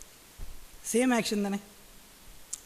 So second thing in our day to day life நான் என்ன ரெண்டுலாம் ஃபாலோ பண்ணுறேன்னா, we should have only friends or neutral persons. We should not earn enemies. நமக்கு பிடிக்காத செயலாக ஒருத்தர் செஞ்சால் கூட அவர்கிட்ட அப்படியே நியூட்ரலாக விலகி வர்றது நமக்கு லைஃப் லாங் ஸ்ட்ரெஸ்ஸை ரொம்ப கம்மியாக கொடுக்கும். Who knows, 6 months later, 1 year later, that person may again become the friend. But if you sow the enmity or develop the enmity, ரொம்ப சிம்பிளுங்க. நீங்கள் எந்த ஹால் ஒன்று நுழைஞ்சாலும் ஐயோ இவன் வந்துட்டானேன்னு யாருமே நினைக்கிற ஒரு ஆளும் அந்த ஹாலில் இருக்கக்கூடாது. ஸோ நான் நிறைய இடத்துல சார் சொன்ன மாதிரி சண்டிகரில் இருந்திருக்கேன், திருவனந்தபுரம் இருந்திருக்கேன், இங்கே நிறைய இடத்துல இருந்திருக்கேன். எல்லா இடத்துலையும் ஃப்ரெண்ட்ஸ் தான் இருக்காங்க. Nowhere I have ever had any so called பிடிக்காத ஆள்னே கிடையாது. So these are the simple things I follow to keep myself stress free. This applies to majority. So இது வந்து ரொட்டீனாக எழுதுகிற அந்த ரெக்கமெண்டேஷன்ஸ் கிடையாது. But in my experience I am saying. So whomever I see, whether it's professional or non-professional, இப்போ உதாரணம் வாட்ஸ்அப்லேயே நம்ம பிடிக்காத மாதிரி யாராவது எழுதுகிறாங்க, மற்ற அது இது எழுதுகிறாங்க அப்படின்னா ரெஸ்பாண்ட் பண்ணால் விலகி வர்றது தான் பெட்டர். நெகட்டிவாக ரெஸ்பாண்ட் பண்ணிட்டு உங்களோட பிபி கூட்டுறனா அர்த்தமே கிடையாது. By doing that person is not going to change, isn't it? You can never change a person who has a fixed idea and trying to impose his ideas on us in the WhatsApp. We should not become the victim of that. We can never change that person. Rather than showing our enmity and kind of showing our righteousness, just simply இந்த மாதிரி எல்லா இடத்துலையும். So basically if you want to remain happy, okay, two important things. One is don't develop, we should have only friends that are neutral persons, there is no enemy. Second thing is avoid comparison. மாதா அமிர்தான் நம்மகிட்ட போய் ஒரு தடவை கேட்டாங்க, சந்தோஷமாக இருக்கிறதுக்கு என்ன பண்ணணும் அப்படின்ட்டு. நீ சந்தோஷமாக இருக்குன்னு டிசைட் பண்ணியாச்சுன்னா அதான் டிசிஷன். அது என்ன சம்படி வந்து உனக்கு சந்தோஷத்தை கொடுக்கணும்னு மொதல் அப்போ புரியல. அப்புறம் then I realise one important aspect, comparison kills our happiness. மாதிரி வந்த புதுசில் ஐ திங்க் 2010 or 11 நினைக்கிறேன். அந்த வாரத்தில் வந்து ஒரு 7-8 ஆஞ்சியோபிளாஸ்டிஸ் பண்ணி தான் ஐ வாஸ் வெரி ஹாப்பி. ஒரு மதியானம் போல் ஒரு ஃப்ரெண்டு ஒருத்தர் வந்தால், உனக்கு தெரியுமா அந்த மீனாட்சி மிஷன் அவங்க 15 பண்ணிட்டாங்க அப்படின்னு. புஷ்னில் ஹாப்பினஸ் போயிடுச்சு. அதாவது நான் லாஸ்ட் வீக் பண்ணதோட கம்பேர் பண்ணி ஹாப்பியாக இருக்கேன். I have improved myself. Just because I compare with somebody else, my happiness is gone. So comparison is worst enemy of happiness. ஓ அப்படியா, பரவாயில்ல, அவங்க பண்ணட்டும், என்ன இருக்குது, சரியா, அது அவங்களோட சுச்சுவேஷனுக்கு அவங்க பண்ணிட்டே வரட்டும், எனக்கு நான் பண்ணிட்டே இருக்கேன், என்ன இருக்குது. என்கிட்ட இருக்கிறத வச்சு நான் ஹாப்பியாக இருக்கிறத விட என்கிட்ட இல்லாததை வச்சு அன்ஹாப்பியாக இருக்கிற இவ்வளோ மோசமான விஷயம் இல்லையா. So these are small things we will follow so that will keep our mind cool. பார்ப்பா கூல் பர்சன்பா, எப்போ பார்த்தாலும் இப்படியே இருப்பான் பேர் வாங்கினீங்கன்னு வச்சுங்களேன், பிபி கூடாது. பிபி கூடலன்னா மோசத்து நோய் வராது. இந்த ஒரு இன்ஃபர்மேஷன் சொல்லிடுறேன். இந்த BP less than 130 less than 140 நார்மல்னு சொல்கிறேன்னு வைங்களேன். இப்போ இவங்க பிபி 90, இவங்க பிபி 100, என் பிபி 110, உங்கள் பிபி 120, இது 130, இது 140, எல்லாமே நார்மல் தான் சொல்லும் இல்லையா? எல்லாமே நார்மல். ஆனால் பிபி 190 இருக்கிறவங்கள விட பிபி 130 140 இருக்கிறவங்களுக்கு ஹார்ட் டிசீஸ் ஸ்ட்ரோக்கும் 2 மடங்கு அதிகம். So within the normal range blood ப்ரெஷரில் lower side of normal is much more advantages than upper side of normal. இப்போ யாராவது நிறைய பேர் லேடிஸில் லோ பிபின்னு வருவாங்க இல்லையா? ஆப்வியஸ்லி தேர் கூல் பர்சன்ஸாக இருக்கிறதுனால தான் லோ பிபியாக இருக்குது. அது good for the body. Low பிபிங்கிற ஒரு டேர்ம் தப்பு. ஜென்ரலி லோ பிபினா லெஸ் தேன் 90 போனால் மயக்கம் பட்டு விழுந்துருவாங்க. அப்படி இருக்காது. Lower side of normal BP, that's call lower side of normal BP. சரிங்களா? ஸோ இந்த ப்ரைமார்டியல் ப்ரிவென்ஷனில் வந்து நோ ஸ்மோக்கிங் கம்ப்ளீட்டாக குவிட் பண்ணிடணும். Avoid stress, healthy diet and adequate exercise. Adequate எக்ஸசைஸ்னால் at least per day 20 to 40 minutes of exercise, at least 5 days a week. The best form of exercise is cycling and running. If not, at least walking. Walking, okay, reasonably good. But better is cycling or running. If you regular பண்ணிங்கன்னா you won't even get the risk factors. Primordial, you won't get BP, you won't get sugar, you won't get. இப்போ நிறைய பேர் வாழ்கிறாங்க இல்லையா? 80 years, 100 years, 110 years. அவங்களோட common factor பார்த்தீங்கன்னா ஃபஸ்ட்டாக top most ஏன்னா சோஷியலைசேஷன் வருது, அதுக்கப்புறம் எக்ஸசைஸ் வருது, அப்புறம் தான் மற்றதே. அவங்களுக்கு பிபி இருந்தால் சுகர் இருந்ததெல்லாம் கூட வர மாட்டேங்குது. First socialisation. உங்களால் எல்லா கூட்டத்துக்கும் ஈஸியாக சோஷியலைஸ் பண்ணி போக முடியுதுன்னா நான் சொன்ன முதல் ஃபேக்டர் இருக்கணும், no enemies. Use be friendly character who is easily merging with all the groups. Socialization. ரெண்டாவது exercise. Exercise only can reverse your age. If somebody is 40 years but he is looking like 55 years, he is not exercising அர்த்தம். Somebody is 55 years looking like 45 years, he is exercising அர்த்தம். So டயட்லாம் கிடையாது. முகம் பொலிவு பெறதுக்கு அந்த க்ரீமோ அல்லது வேறு உள்ள ஒரு டயட்டோ செகண்டரி. அது வந்து that won't reduce your ageing. Which factor is very important to reduce your ageing is exercise. Exercise வந்து நம்ம டைம் வச்சு காலம்பர் 9 to 10 இங்கே பண்ணணும், அல்லது 4 to 5 எந்திரிச்சு இங்கே பண்ணணும், அப்படி டைமிங்லாம் அவசியம் கிடையாது. That's be part of your routine. அதுக்காக தான் சார் குறிப்பிட்டு சொல்கிறார், நான் சைக்கிளில் போயிட்டுருக்கேன், எனக்கு வீட்டுக்கும் ஹாஸ்பிட்டலுக்கும் 4 kilometers, so I take cycle and come back. So 5 kilometers or less அப்படின்னா சைக்கிளை ரெகுலராக யூஸ் பண்ணுறது ஒரு ரெகுலராக வச்சுக்கணும். 5 kilometers மேலான தான் வண்டி எடுக்கணும், ரொட்டீன் வச்சுக்கணும். அதே மாதிரி பஸ்ஸில் போனீங்கன்னா ஒரு ஸ்டாப் நடந்து போய் பஸ் ஏறலாம், திரும்பி வரப்போ ஒரு ஸ்டாப் முன்னாடியே இறங்கி நடந்து வரலாம். லிஃப்ட்டு எடுக்காமல் ஸ்டேர்ஸ் கேஸில் நடந்து போகலாம், மேலே நடந்து கீழே வரலாம். இதெல்லாமே நமக்கு நாமே ஹெல்த்தியாக வச்சுக்கிறாங்கன்னா சின்ன சின்ன tips. I took my father, 80 to 81 years old, for vaccination to Adamalayan hospitals. The vaccination was happening in the second floor during Corona period. There were 2 lifts. Lifts முன்னாடி அவ்வளோ கூட்டம், ஏன்னா ஏறி போய் வர்றதுக்கு. அப்போ பார்த்தார், வாடா அப்படி என் கைப்பிடிச்சு அப்படியே மாடிப்படியார். He was riding cycle till the age of 65. The whole college, school days, எல்லாமே he was a teacher. So because he was riding cycle till the age of 60-70, at 81 years he was climbing stairs to get his vaccination. Whereas 30, 40, 50 years old, they were waiting for the lift to take them to the second floor. So the exercise வந்து நீங்கள் time வச்சு பண்ணுறது good ஒரு குறிப்பிட்ட, but all these moments should be part of your life. நீங்கள் உள்ளே வரீங்கன்னா, காரில் வரீங்கன்னா காரில் வெளியிலே இறங்கிட்டு கோட்டு வெளியே இறங்கிட்டு உள்ளே நடந்து வரலாம். அந்த ஒரு ரொட்டீனே வச்சுக்கலாம். whenever I go to small towns like Virudhunagar or Sivakasi, I am insisting that மொத்த டவுனே 3 kilometer 4 kilometer தானேயா, ஏன் நீங்கள் கார் வச்சுருக்கிறீங்க? வெளியே போகிறது மட்டும்தான் கார், வெளியூர் போகிறது தான் 2 wheeler, அல்லது நீங்கள் ஏதாவது சமந்திரி போகணுன்னா 2 wheeler, இல்லைன்னா சைக்கிள் தான். அப்படின்னு வந்து நான் என்வாயன்மெண்ட்டுக்கு நல்லது, பாடிக்குமே ரொம்ப நல்லது. So these are the things regarding primordial factors. So my aim was to kind of give some tips towards this primordial prevention. Let us have correct diet, let us do adequate exercise, let us lead a stress-free life, let us be happy. Most important thing to remain happy is you decide that you are going to remain happy. That's one of the main factors. Other things are not in our hands. Somebody in spite of that may develop hypertension, in spite of that may develop diabetes. Family history நம்மால் தடுக்க முடியுமா? முடியாது. So So I think I'll just stop here basically for introduction as for the primordial prevention of heart disease.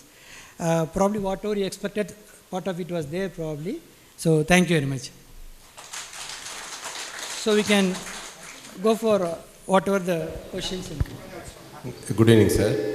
Actually, what next mindset may be a best option for this thing? Am I right? Yes. Yes. Thank you. Correct. What is the difference between heart attack and cardiac arrest? Heart அட்டாக்னா நான் சொன்னேன் இல்லையா, ரத்த குழாய் block ஆகிறது heart attack. இன்னொரு term இருக்குது, heart block அப்படின்பாங்க. ஹார்ட் பிளாக்னா ஹார்ட்டுக்குள்ளாரே கரண்ட் ஓடுறதுக்கு சர்க்கியூட் இருக்குது. அந்த சர்க்கியூட்டில் எங்கேயாவது பிளாக் ஆச்சுன்னா கரண்ட் போகாது.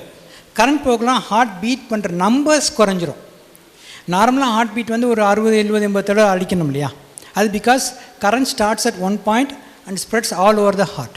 இந்த போகிற பாதை கட் ஆகிடுச்சுன்னா 60, 70 தடவை இயங்க வேண்டிய இதயம் டக்குன்னு 30, 20 டைம்ஸ் இயங்குற மாதிரி குறைஞ்சிரும். அது அந்த நரம்பு பாதையில், கரண்ட் பாதையில் கட்டாது, அது பேர் ஹார்ட் பிளாக். முதல்ல சொன்ன ஹார்ட் அட்டாக் வந்து ரத்த குழாயில் வர பிளாக், அதுக்கு என்ன ட்ரீட்மெண்ட்டு? மெடிசின்ஸ் கொடுப்போம், ஸ்டென்ட் வைப்போம், பைபாஸ் பண்ணுவோம். ரெண்டாவது சொன்னது அந்த எலக்ட்ரிக்கல் பாத்தையில் வர பிளாக், இதுக்கு என்ன ட்ரீட்மெண்ட்? Base maker. அது வேறு டிசீஸ், இது வேறு disease. So heart attack, heart block. Heart ஃபெயிலியர்னா ஜென்ரல் டம், இருதயம் சரியாக இயங்க முடியலங்கிறது ஹார்ட் ஃபெயிலியர். அது இந்த ஹார்ட் பிளாக்னே வரலாம், ஹார்ட் அட்டாக்லேயும் வரலாம், வேறு சில நிறைய காரணங்கள் இருக்குது. வைரஸ் இன்ஃபெக்ஷனாலேயும் வரலாம், பிபி அதிகமாச்சுனாலையும் வரலாம், லங் ப்ராப்ளம் இருந்தாலும் ஹார்ட் ஃபெயிலியர் வரும். ஸோ ஹார்ட் ஃபெயிலியருங்கிறது ஜென்ரல் டேர்ம், இருதயம் சரியாக இயங்கவில்லை அப்படிங்கிற குறிக்கிற பேர், அவ்வளோதான். ஆனால் அது எதுனாலங்கிறது தான் aetiology, cause. Now probably somebody can get heart attack and develop heart failure. Somebody can have heart block and develop heart failure. Even at times some form of stroke can develop heart failure, அந்த மாதிரி. So heart failure is a general term where the heart is not functioning properly. Cardiac arrest is a final event. Heart is not pumping at all.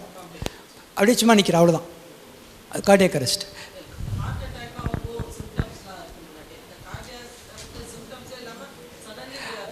அந்த sudden டெத்துக்கு reason cardiac arrest. இப்போ heart attack வருது, இந்த ரத்தக்குள்ளே black ஆகிடுச்சு, கீழே ரத்தம் இறங்கலை, அந்த தசைகள்லாம் இறந்து போக ஆரம்பிக்குது. சில நேரம் என்ன ஆகும்னா துடிக்கிற ஹார்ட் அட்டாக் நின்றோம். நிறைய பேருக்கு வந்து வீட்டிலே இறந்து போகிற காரணம் இதுதான், cardiac arrest suddenly occurring secondary to heart attack. இல்லை, ஹார்ட் அட்டாக் சிம்டம் முன்னாடி நிறைய பேர் இருந்திருக்காது. நான் தான் சொன்னேன், யாருக்கெல்லாம் சிம்டம் இல்லையோ தே டை அட் ஹோம், யாருக்கெல்லாம் சிம்டம் இருக்கோ தே எஸ்கேப். அதே மாதிரி அந்த சோகால் சடன் டெத் அந்த ஆளுக்கு வந்து வேறு மைல்டு சிம்டம் இருந்திருக்கும், he would have ignored that it is not heart. அவர் 2 நாளாகவே கொஞ்சம் புகைச்சல் இருந்திருக்கும், 2 நாளாகவே மூச்சல் இருந்திருக்கும், சொல்லியிருக்க மாட்டார். ஒன்றுமே இல்லாமல் ஆல் ஆஃப் 100% வருது rare. Generally some premonitory symptoms will be there. நேற்று நைட் கொஞ்சம் தூக்கம் வரலன்னு சொல்லியிருப்பார் ஒய்ஃப்ட்ட, கொஞ்சம் தூக்கம் வரல, சரியாக இல்லைன்னு இருப்பார், காலையில் அரெஸ்ட் ஆவார். So whenever something is happening very unusually, especially when there is a predisposing factor, ஒரு செக் பண்ணிக்கலாம். So heart attack is a common reason for sudden death, but heart block சடனாக டெத்து கொண்டு வராது, that will give time. இப்போ ஒரு சில பேருக்கு stroke வந்தால் கூட suddenly they will die. ஸ்ட்ரோக்கில் 2 variety இருக்குது.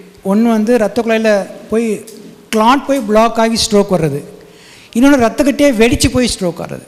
அந்த ரத்தக்கட்டி வெடித்து ஸ்ட்ரோக் வர்றவங்க உடனே கூட இறந்துக்கலாம். ஆனால் நம்ம நிறைய நேரம் சடனாக யாராவது இறந்துட்டாங்கன்னா ஹார்ட் அட்டாக் தான் சொல்லுவோம். ஆனால் அதுக்கு நிறைய ரீசன் இருக்குது. One of the reason stroke also is the reason. Good evening, doctor. சொல்லுங்க madam. Doctor, it's a very nasty question I'm asking. I have a neighbor who smokes, who drinks, who eats non-veg. He's not dying of heart attack. But another neighbor who doesn't drink, no vices, smoke பண்ணதே கிடையாது. ஏன்னா நீங்கள் smoking one of the reason சொன்னீங்க இல்லையா, அவருக்கு எந்த விதமான கட்டப்பழக்கம் கிடையாது. அவர் ஒரு மிடில் ஏஜ்லேயே 50 வயசு என்னை போலே இறந்துடுறாரு. How do you justify this? A person who drinks, who smokes, who eats every kind of a meat, red meat, white meat எல்லாம், and a person who doesn't take anything at all, a pure vegetarian, a teetotaler, ஆனால் அவருக்கு வந்து சீக்கிரமாக செத்து போய்டுறாரு. அதாவதுங்க, there is no 100% in the world and there is no 0% in the world.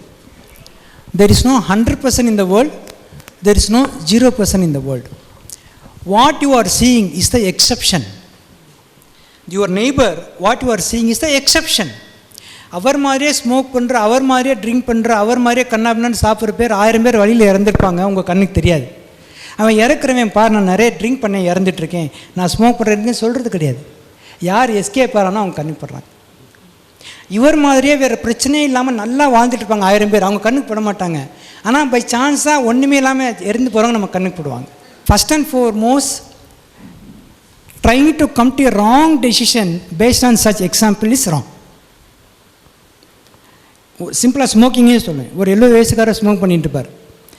என்ன பெருசாக சொல்ல, பக்கத்து வீட்டுக்காரர் 75 வயசு 40-50 வருஷமாக ஸ்மோக் பண்ணிகிட்ருக்கார், நல்ல கட்டமாக இருக்கான்பாங்க.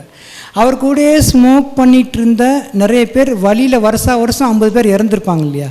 அவங்க சொல்லுவாங்களா நான் ஸ்மோக் பண்ணி இருக்கிறாங்க? தெரியாது. So what you are seeing is an expression. அதை வச்சு ஜட்ஜ் பண்ண முடியாது.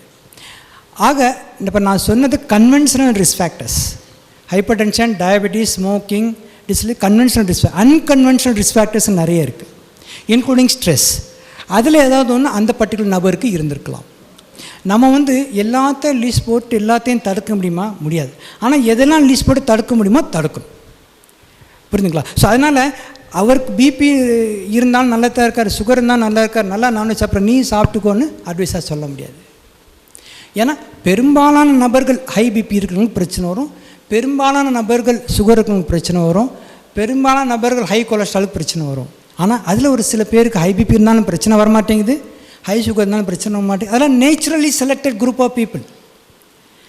We cannot see them and take as example to follow them. இதுதான் ஆன்சர். ஸோ இந்த ப்ரைமரி ப்ரிவென்ஷனுக்கு ஃபீச்சர் ஒன்றுமே. ஒரு இம்பார்ட்டன்ட் திங், நான்வெஜ் பற்றி ஒரு நெகட்டிவான அபிப்பிராயம் வேண்டாம். I M A vegetarian only, but still I am saying non veg பற்றி ஒரு நெகட்டிவான அபிப்பிராயம் வேண்டாம். ஹார்ட் அட்டாக் வர்றவங்களில் 50% வெஜிடேரியன், 50% நான் வெஜிடேரியன்.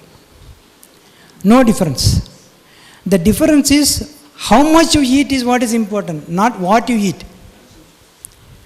And நான் சொன்ன மாதிரி மெஜாரிட்டி ஆஃப் த பேஷண்ட்ஸ்க்கு என்ன இருக்குது? Sugar, triglycerides.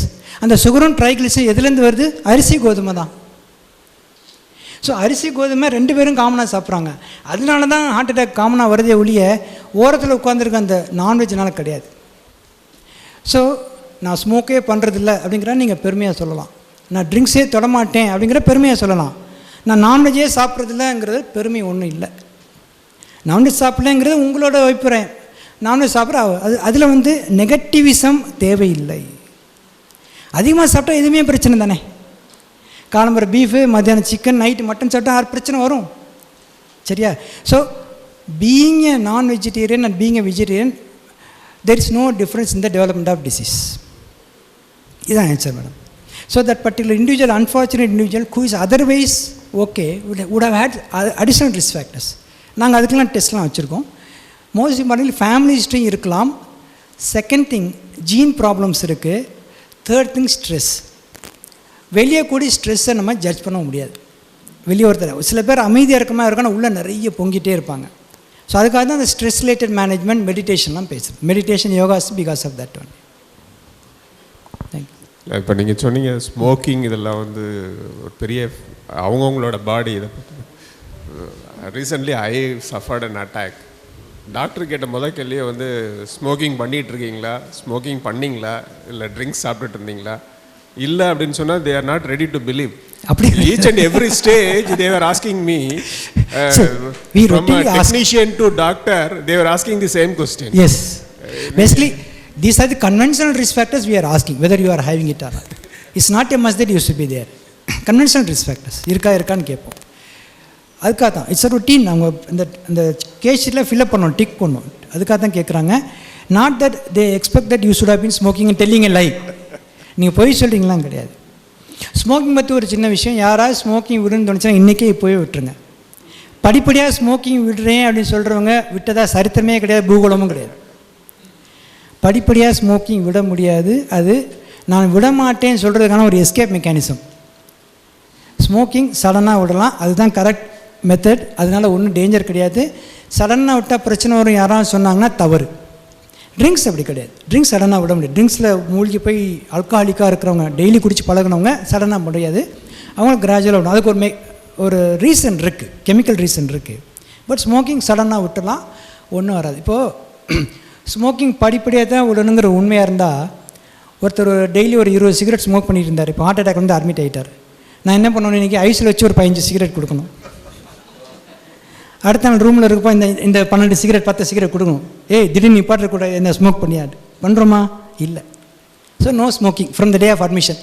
அவர் 10 நாள் 12 நாள் கழிச்சு வீட்டுக்கு போவார். அப்புறம் ஸ்மோக்கிங் இல்லாமலே வெளியில் வந்துடுவார். இந்த 10 நாளில் அவருக்கு தெரியும், நம்ம ஸ்மோக் பண்ணாமல் இருக்க முடியும் போல். மோரோவர் ஹார்ட் அட்டாக் வேறு வந்துருச்சு. So majority of the people reform. ஏதாவது ஒரு சின்ன பிரச்சனை வந்ததுன்னா அதுக்கப்புறம் தே ரிஃபார்ம் ஃபார் 2 things. சின்ன செஸ்ட் பெயின் வந்திருப்பார், ஹார்ட் அட்டாக்காகவே இருந்திருக்காது. 3 days ஐஸ்லேருந்து சில டெஸ்ட் எடுப்போம், சில ட்ரீட்மெண்ட்லாம் கொடுப்போம். அந்த 3 days அவருக்கு கிடைக்காது இல்லையா, கிடைக்காமல் இருப்போ பண்ண மாட்டார் இல்லையா, அப்போ தான் அவருக்கே தெரியும், நம்மளால் பண்ணாமலும் இருக்க முடியும் போல்.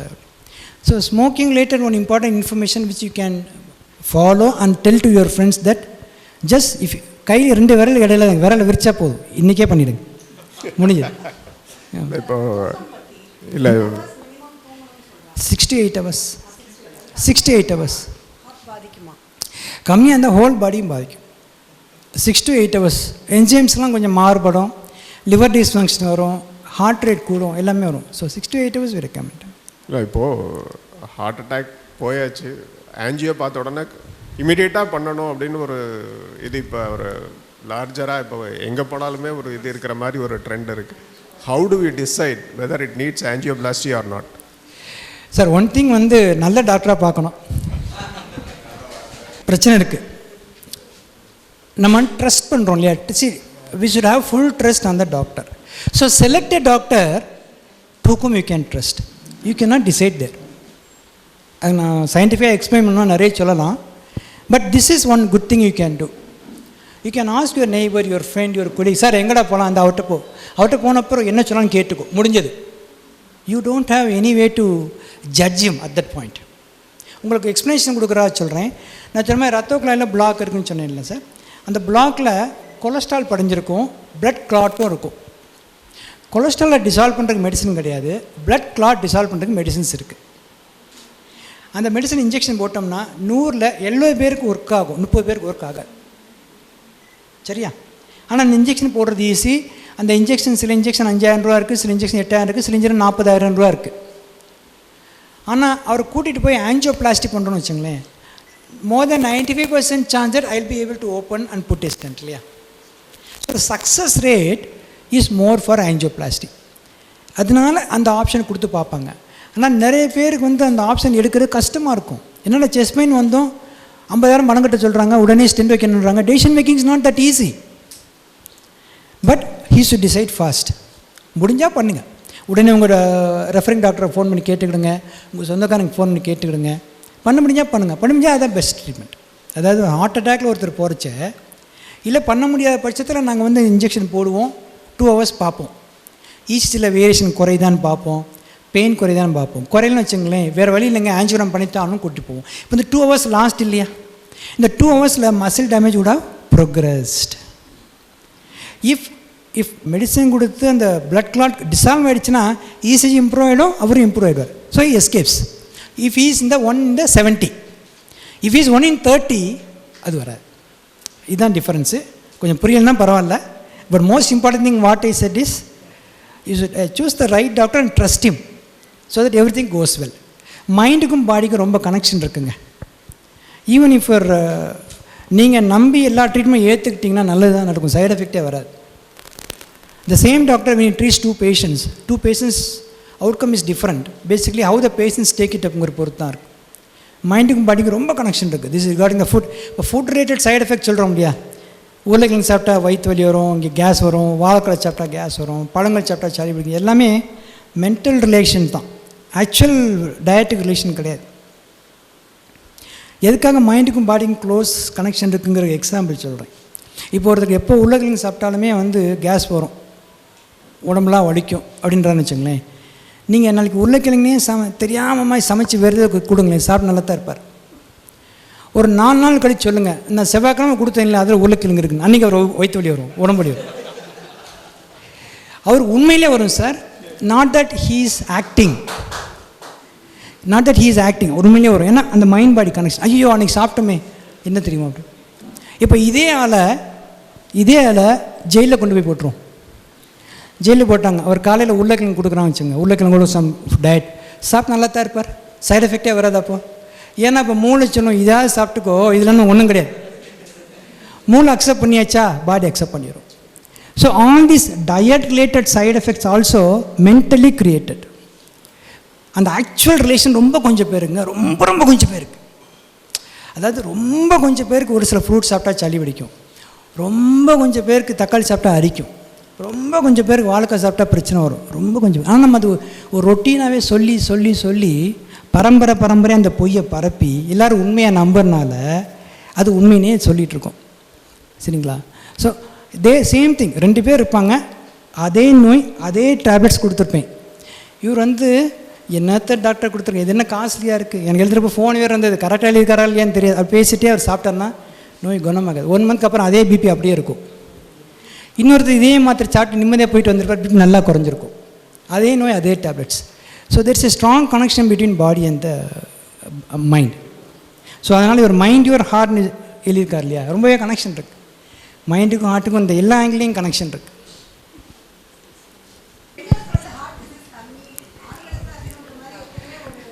Very correct. Till the time of menstruation. Menstruation பீரியடில் positive hormones are increasing the body. They protect the ladies from developing heart attack. ஆனால் if they develop diabetes, that protection is lost. So ladies are naturally protected. அது இயற்கை செஞ்சு வச்ச ஒரு நம்ம மனித குணம்னு கிடையாது. எந்த ஒரு குணமும் தலைக்கணும்னா ஃபீமேல்ஸ் இருக்கணும் இல்லையா, ஃபீமேல்ஸ் நல்லபடியாக வாழ வைக்கிற இயற்கையை செஞ்ச ஒரு இதுதான். மென்சுரேஷன் பீரியட் இருக்க வரைக்கும் தே won't have any heart attack. Very very less likely. ஆனால் அவங்களுக்கே சுகர் வந்துருச்சுன்னா அந்த அட்வான்டேஜ் போயிடுது. பிபி வந்தாலும் இந்த அட்வான்டேஜ் ரிமைன்ஸ். பிபிஎம் ஆனால் சுகர் என்ன செய்கிறதுனா இந்த அட்வான்டேஜை கேன்சல் பண்ணிவிடுது. ஸோ ஒரு மென்சுரேட்டிங் லேடியாக இருந்தாலும் சுகர் பேஷண்ட்டாக இருந்தால் ரொம்ப கேர்ஃபுல்லாக இருக்கும். Doctor May please. இப்போ எங்கள் அப்பாவுக்கு சுகர் இருந்ததுனால அட்டாக் இறந்துட்டார். ஸோ ஹெரிடிட்டியாக எனக்கு வர சான்சஸ் உண்டா? அப்படி வந்ததுன்னா நான் எப்படி கண்ட்ரோலாக இருக்கணும்? ஏன்னா சுகரை எப்படி கண்ட்ரோல் பண்ணணும் சார்? அதை தான் சொல்ல வந்தேன். இது பரம்பரை நோய் கிடையாது. இதுக்கு பேர் ஹெரிடிட்டரி டிசீஸ் கிடையாது. ஆனால் ஹெரிடிட்டரி ப்ரீடிஸ்போசிஷன் அப்படின்னா அப்பா அம்மாவுக்கு இருந்தால் உங்களுக்கும் வரும் வாய்ப்பு அதிகம், வந்தாகணும் கிடையாது. வராமல் இருக்க என்ன சொன்னால் இப்போ சொன்ன எல்லாமே தான். முதலிருந்தே டயட்டில் கான்சியஸாக இருங்க, ரெகுலராக எக்ஸசைஸ் பண்ணுங்கள், avoid high sugary foods, keep checking your sugar every 6 months. அவ்வளோதான். மோஸ்ட் இம்பார்ட்டன்ட்லி உங்களுக்கு பேங்க்ரியாஸ் கணையமில் இன்சுலின் ரிசர்வ் கம்மி, அதனால அப்பாவுக்கு டயபிட்டிஸ் வந்துடும். உங்களுக்கு அதே மாதிரி இன்சுலின் ரிசர்வ் கம்மியாக இருக்கலாம். நம்மகிட்ட கொஞ்சம் பணம் இருக்குது, ரொம்ப நாளைக்கு நம்ம பயன்படுத்தணும்னா கொஞ்சமாக பார்த்து செலவழித்தா ரொம்ப நாளைக்கு வர முடியாது. Same thing. ஸோ இன்சுலின் கணையத்தில் இருக்கிற இன்சுலினை கம்மியாக பயன்படுத்தினோம்னா ரொம்ப நாளைக்கு நமக்கு வரும், சுகர் இல்லாமல் இருக்கலாம். ஸோ இன்சுலின் எதுக்கு தேவைப்படுது? சுகர் உள்ள ஐட்டங்களுக்கு. சுகர் எதில் இருக்குது? அரிசி, கோதுமை, கேப்பை, கேழ்வரகு, கம்பு எல்லாமே சுகர் தான். அதனால தான் காய்கறிகள் பழங்களுக்கு முக்கியத்துவம் கொடுக்குறோம். தட்டத்திருப்புன்னு சொன்னதுக்கு ரீசனே இதுதான். இங்கே முட்டைகோஸ் பொரியலும் கொஞ்சம் நெய்யும் விட்டுட்டு கொஞ்சம் சோறு எடுத்து வச்சுக்கணும். அப்படி இருப்போம் you don't use your insulin. அப்படி இல்லாமல் இவ்வளோ சோறும் கொஞ்சம் முட்டைகோஸ் பொரியல்னால் நிறைய இன்சுலின் காலியாகும். Same thing. இப்போதே சொன்னது அப்படியே ஸோ இந்த சோக்கால் இது பரம்பரை நோய் எனக்கு வந்தாகும்னு கிடையாது. வராமல் தடுக்கணும்னா முதல்ல நீங்கள் ரியாக்ட் பண்ணிங்கன்னா வராமல் தடுத்துடலாம். Sir lukewarm water is good, but heart அட்டாக்கோட கனெக்ஷன் கிடையாது. அதே மாதிரி ஃபேட் உள்ளே போச்சுன்னா கட்டியாகவே முடியாது, பாடி டெம்பரேச்சர் லிக்விடாக தான் இருக்கும். ஸோ இது மாதிரி நிறைய வாட்ஸ்அப் யூனிவர்சிட்டியில் தவறான தகவல் தான் அதிகம். ஆமாம். Hello doctor, I am having a pain on the left shoulder. Shoulder for some time. What may be the reason? Sir அதாவது வெதர் கார்டியாக்கா நான் கார்டியாக்குன்னு சொல்லிக்கலாம். நான் கார்டியாக்கு நிறைய ரீசன் இருக்குது. கார்டியாக் பெயின் சும்மா இருக்கப்போ வராது சார். இப்போ நீங்கள் சும்மா இருக்கீங்க, நின்றுக்கிட்டு இருக்கீங்க, இருதயம் சாதாரணமாக எங்கன்னா போதும். இருதயத்துக்கு ஸ்ட்ரெஸ் இருக்கா? ஸ்ட்ரெஸ் இல்லை. இப்போ நீங்கள் கடற்கரை மாடிப்படி ஏறுறீங்க, இப்போ ஸ்ட்ரெஸ் அதிகம். அப்போ ஒரு மாதிரி கை வலிக்கிற மாதிரி இருக்குது, லெஃப்ட் ஹேண்டு. கீழே இறங்கி நின்றுட்டீங்க, கை வலி போயிடுச்சு அப்படின்னா இது ஹார்ட் கார்டியாக். ஒன்றுமே கிடையாது, நல்லா தான் சார் இருக்கேன், நேற்று ஏதோ பஸ்ஸில் ஃபாஸ்ட் ஏற போனேன், ஏறி உட்காந்தோடனே கை வலிச்சது சார், கார்டியாக். ஆக ஒரு ஆக்டிவிட்டி மூலமாக லெஃப்ட் ஹேண்டு பெயின் வந்ததுன்னா கார்டியாக். ஆக்டிவிட்டி இல்லாமல் சும்மா இருப்போ வருதுன்னா அது கார்டியாக் கிடையாது. அப்போ போன் பெயினா, ஜாயின்ட் பெயினா, மசில் பெயினா நிறைய மற்ற ரீசன்ஸ் பார்க்கும். தேங்க்யூ. இல்லை, that can be in the right hand also, but majority left hand. Sir வீட்டில் வந்து டெல்மிசாட்ரான் வந்து ரொம்ப நாளாக எடுத்துகிட்ருக்கேன். டெல்மிசாட்ரான் காம்பஷன் பிபி குறையிறதுக்கு. Yes yes. அவர் கொஞ்ச நாள் பிபி விட்டு நான் விட சொன்னேன். இது ரொம்ப பயம், ஏன்னா சம்டைம்ஸ் வந்து கிட்னி அஃபெக்ட் ஆயிரும்னு சொன்னாங்கன்னு சொல்லி கொஞ்ச நாள் விட சொல்லிட்டேன். அப்போ விடும்போது என்ன ஆச்சுன்னா வந்து ஆட்டோமேட்டிக்காக ஒரு நேரம் பிபி ஷூட்டப் ஆயிடுச்சு. அதுக்கப்புறம் வந்து she was advise by the person வந்து என்ன சொல்லிட்டாங்க, மறுபடியும் நீங்கள் வந்து அந்த டெல்மிசாட்ரான் காம்பஷன் எடுங்கன்னு சொல்லிட்டாங்க. ஸோ இப்போ நீங்கள் பேசும்போது இன்றைக்கே கூட டெல்மிசாட்ரான் தீர்ந்து போச்சே வாங்கணும் தான் எனக்கு யோசிச்சுட்டு இருக்கேன் நான். ஏன்னா அவங்க சொல்கிறது எனக்கு அதான் யோசனை பண்ணிட்டே இருக்குது. Whether it can be stopped forever or sometimes it cannot be there. ஏன் டெல்மிசாட்ரான் நீங்கள் முடிஞ்சு போய் சொல்லுங்கள். உங்கள் வீட்டில் இன்றைக்கி நான் சமைக்கல அரிசி திந்தின்னு சொல்லியிருக்காங்களா? இல்லை. எப்படி அரிசி தீர மாட்டேங்குது? இல்லை, நமக்கு வந்து இல்லை, அதுக்கு எக்ஸாம்பிள் சொல்லுங்கள். எப்படி அரிசி தீர மாட்டேங்குது? ஒரு வாரம் முன்னாடியே அரிசி வாங்கிடுறாங்க. Yes, preparation. பிளட் டேப்லெட்ஸும் அப்படி தான். நீங்கள் வந்து அடுத்த வாரம் தீர்ப்பு இந்த வாரமே வாங்கி வைக்கணும். முடிஞ்ச அப்புறம் வாங்குறது வந்து வெரி, இப்போது நீங்கள் சொன்னீங்க இல்லையா, 2 டேப்லெட் மிஸ் ஆனாலும் பிபி 130 140 இந்த என்ன ஆகும் 180. இந்த மாதிரி ஃப்ளக்சுவேஷன் ஆகிறப்போ தான் ஸ்ட்ரோக் வருது. ஃப்ளக்சுவேஷன் ஆகிறப்போ தான் பிளட் வெசல்ஸ் ரப்சர் ஆகுது. நல்லா இருந்திருப்பார். இந்த 3 days பிபி மாத்திரை சாப்பிடுவார், வந்து பெட்டில் சேர்ந்துருவார். So never ever miss the tablet. ஒன்று சொல்கிறேன் sir, whatever tablets we have been giving there are time tested. Side எஃபெக்ட்ஸே கிடையாது.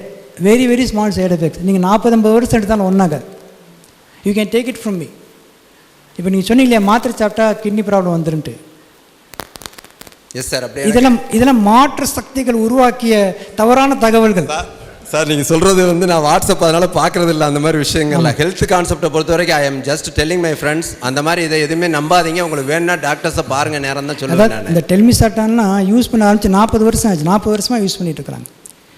எந்த ஒரு மெடிசன் எடுத்தாலும் புதுசாக ஒரு மெடிசன் வருதுன்னா முதல் இயரில் எஃபிகேசி தான் டெஸ்ட் பண்ண முடியும், நல்லா ஒர்க் பண்ணுதா இல்லையான்ட்டு. S S.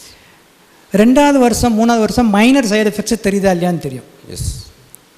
சப்போஸ் ஒரு ட்ரக்குக்கு லாங் டேர்ம் சைடு எஃபெக்ட், ஒரு 4 வருஷம் 5 வருஷம் கழிச்சு கேன்சர் வருது, ஒரு 5 வருஷம் 8 வருஷம் கழிச்சு சில பேர் இது வருதுன்னு வச்சுங்களேன், அது எல்லாமே 10 வருஷத்துக்குள்ளே தெரிஞ்சு போயிடும்.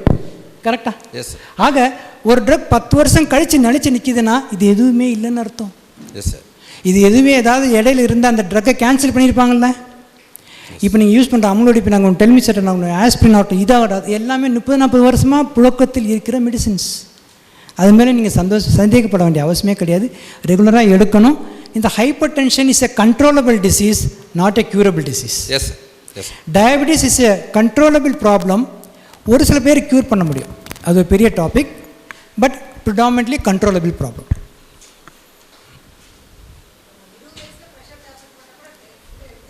எடுத்தாங்க ஏன்னா நிப்பானா மறுபடியும் ப்ரெஷர் கூடும். ப்ரெஷர் லோவாக இருக்கிறனால தான் உங்களுக்கு ஹார்ட் ப்ராப்ளம் கிட்னி ப்ராப்ளம் வராமல் நல்லா இருக்கிறீங்க. ஸோ அந்த மெடிசன்ஸ் அப்புறம் பயபக்தியோடு சாப்பிடணும். இதுதான் நல்லபடியாக வச்சுருக்கு அப்படின்னு சாப்பிடணும். I go to the extent by saying that நாளைக்கு வந்து ஏதோ ஒரு விசேஷம் சொல்லி நீங்கள் ஃபாஸ்டிங் இருக்கிறீங்கன்னா உணவுக்கு தான் ஃபாஸ்டிங், அன்றைக்கி மெடிசன்ஸ் எடுக்கணும். நாங்கள் கொடுக்குற மெஜாரிட்டி ஆஃப் மெடிசன்ஸ் உணவோட சம்மந்தம் கிடையாது, சாப்பிட்டு எடுக்கணுங்கிற நம்மளாக உருவாக்கி வச்சது தான். சாப்பிட்டு எடுக்கணும் எதுவுமே கிடையாது, எல்லாமே எம்டி ஸ்டமக்கில் போட்டுக்கலாம், 1-2 மெடிசன் தவிர. So I will go to the extent of saying that நீங்கள் ஒரு ரீசனுக்காக நீங்கள் உணவு அது இதாக இருந்தால் கூட நீங்கள் உணவுக்கு தான் அது மாதிரி தவிர அந்த டயட்டுக்கு வந்து லீவே கொடுக்கக்கூடாதுன்னு சொல்லுவோம்.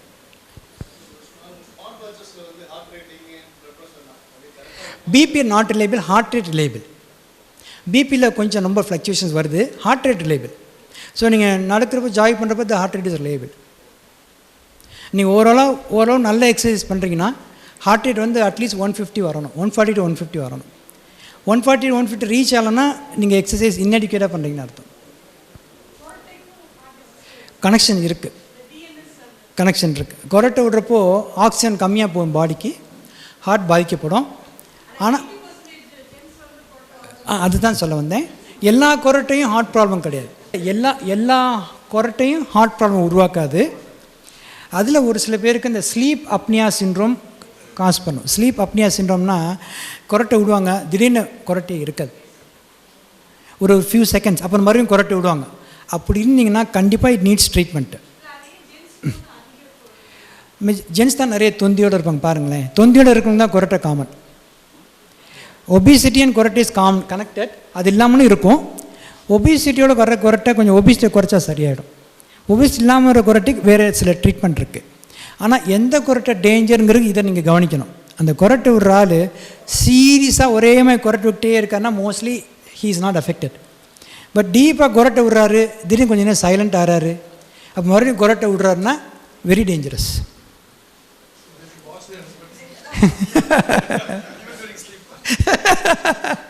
Propose the vote of thanks. Good evening, everybody. I have to thank first our Lordship for giving us valuable time. எப்போ கூப்பிட்டாலும் கண்டிப்பாக நேற்றும் எங்களோட ஸ்பெண்ட் பண்ணாங்க, இன்றைக்கி எங்களோட ஸ்பெண்ட் பண்ணியிருக்காங்க. So we have to thank our lordship for being with us. And நான் நம்ம செக்ரட்டரி சொன்ன மாதிரி ஒரு அப்பாயின்மெண்ட்டே கிடைக்காத டாக்டர்கிட்ட ஃப்ரீ அட்வைஸ் இத்தனை பேருக்கு ஒரே இடத்துல கிடைச்சிருக்கு. So we are benefitted too much from the doctor. Sir முக்கியமான ஒரு பாயிண்ட் சொன்னாங்க. Whatever you hear is not my opinion, there are authentic scientific facts. இதை நீங்கள் ஸ்ப்ரெட் பண்ணலாம் rather than forwarding the other messages which we do not know. இல்லையா? நிறைய இதுக்கு நான் சொல்வேன், இது கலக்கி குடித்தா அப்படி சரியாகும்னு வரும், ஃபார்வர்ட் பண்ணிட்டு அமைதியாகிடுவாங்க. நீ பண்ணியா? நான் பண்ணல, யாருக்காவது யூஸ் ஆகும்னு சொல்லி இவன் பண்ணியிருப்பான். அதே மாதிரி எல்லோரும் யாருக்காவது யூஸ் ஆகும்னு ஃபார்வர்ட் பண்ணிடுறது, யாரும் பண்ணுறதில்லை. பட் இப்போ சொன்னது எல்லாமே all are scientifically correct facts only I have told. These are worth sharing. Sir சொன்னாங்களே ஒரு 5 பேருக்காவது சொல்லணும் அப்படின்ட்டு, அது very very very valid point. Thank you sir. Thank you very much. நம்ம பிரசிடென்ட் சொன்ன மாதிரி இப்போ டாக்டர் சொன்ன மாதிரியும் we can spread this message. நான் வேணுக்குமே தான் அந்த கேள்வியை கேட்டேன். ஏன்னா போன இடத்துலலாம் ஆன்ஜியோ கண்டிப்பாக பண்ணணுமா எப்படின்னு தெரிஞ்சுக்கிறது. ஏன்னா பண்ணி முடித்த உடனே என்னை பார்க்க வந்து எல்லாருமே ஐயோ போனீங்களா, மாட்டிட்டீங்களா, உடனே பண்ணிட்டாங்களான்னு. But the doctors decide what really is the need of the hour and they do it with their கான்ஷியஸுங்கிறது நமக்கு கண்டிப்பாக புரியணும்.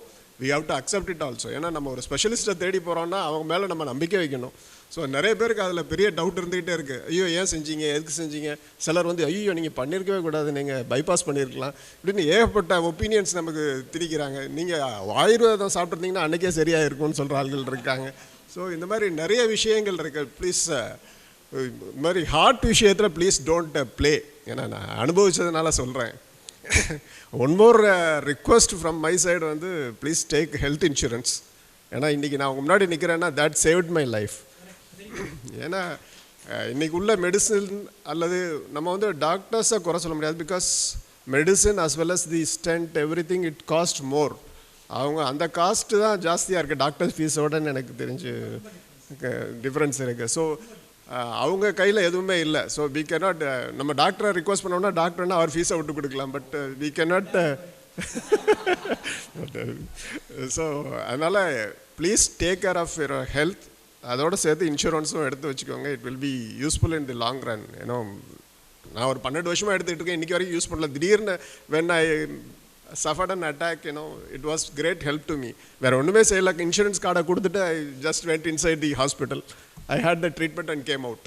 ஸோ அந்த மாதிரி ஒரு பெனிஃபிட் கண்டிப்பாக இருக்கும். கண்டிப்பாக எல்லாருக்கும் இந்த ஒரு அவேர்னஸை நம்ம அசோசியேஷன் மூலமாக கொஞ்சம் செய்யணுங்கிறதையும் நான் கேட்டுக்கிறேன். ஆக்சிடெண்ட் இது ஏற்கனவே பண்ணுறோம், பட் ரெகுலர் ஹெல்த் இன்சூரன்ஸும் கொஞ்சம் எல்லாருக்குமே நம்ம மோட்டிவேட் பண்ணணுங்கிறது என்னோட ஒரு சின்ன கருத்து. Please that we have to make. நமக்கு இந்த ஏற்பாடு செய்து கொடுத்த நமது செயலர் அவர்களுக்கும் நன்றியை கூறி, இங்கே எல்லோரும் அமர்ந்து ஆஃபீஸ் டயத்தில் எல்லோரும் நீங்கள் உங்களுக்கு நன்றி சொல்ல முடியாது, நீங்களே ஏன்னா பெனிஃபிட் கோஸ் டு யூ. இருந்தாலும் உங்கள் அனைவருடைய ப்ரெசன்ஸ் தான் இன்றைக்கி இதை இன்னும் கொஞ்சம் மெருகேற்றுச்சுங்கிறதுனால உங்களுக்கும் நன்றியை கூறி சீனியர் அட்வொகேட் கிருஷ்ணவேணி மேடத்திற்கும் கொஞ்ச நாள் ஐசக் மோகன்லால் சார் அவர்களுக்கும் அனைவருக்கும் நன்றி கூறி விடைபெறுகிறேன். நன்றி, வணக்கம்.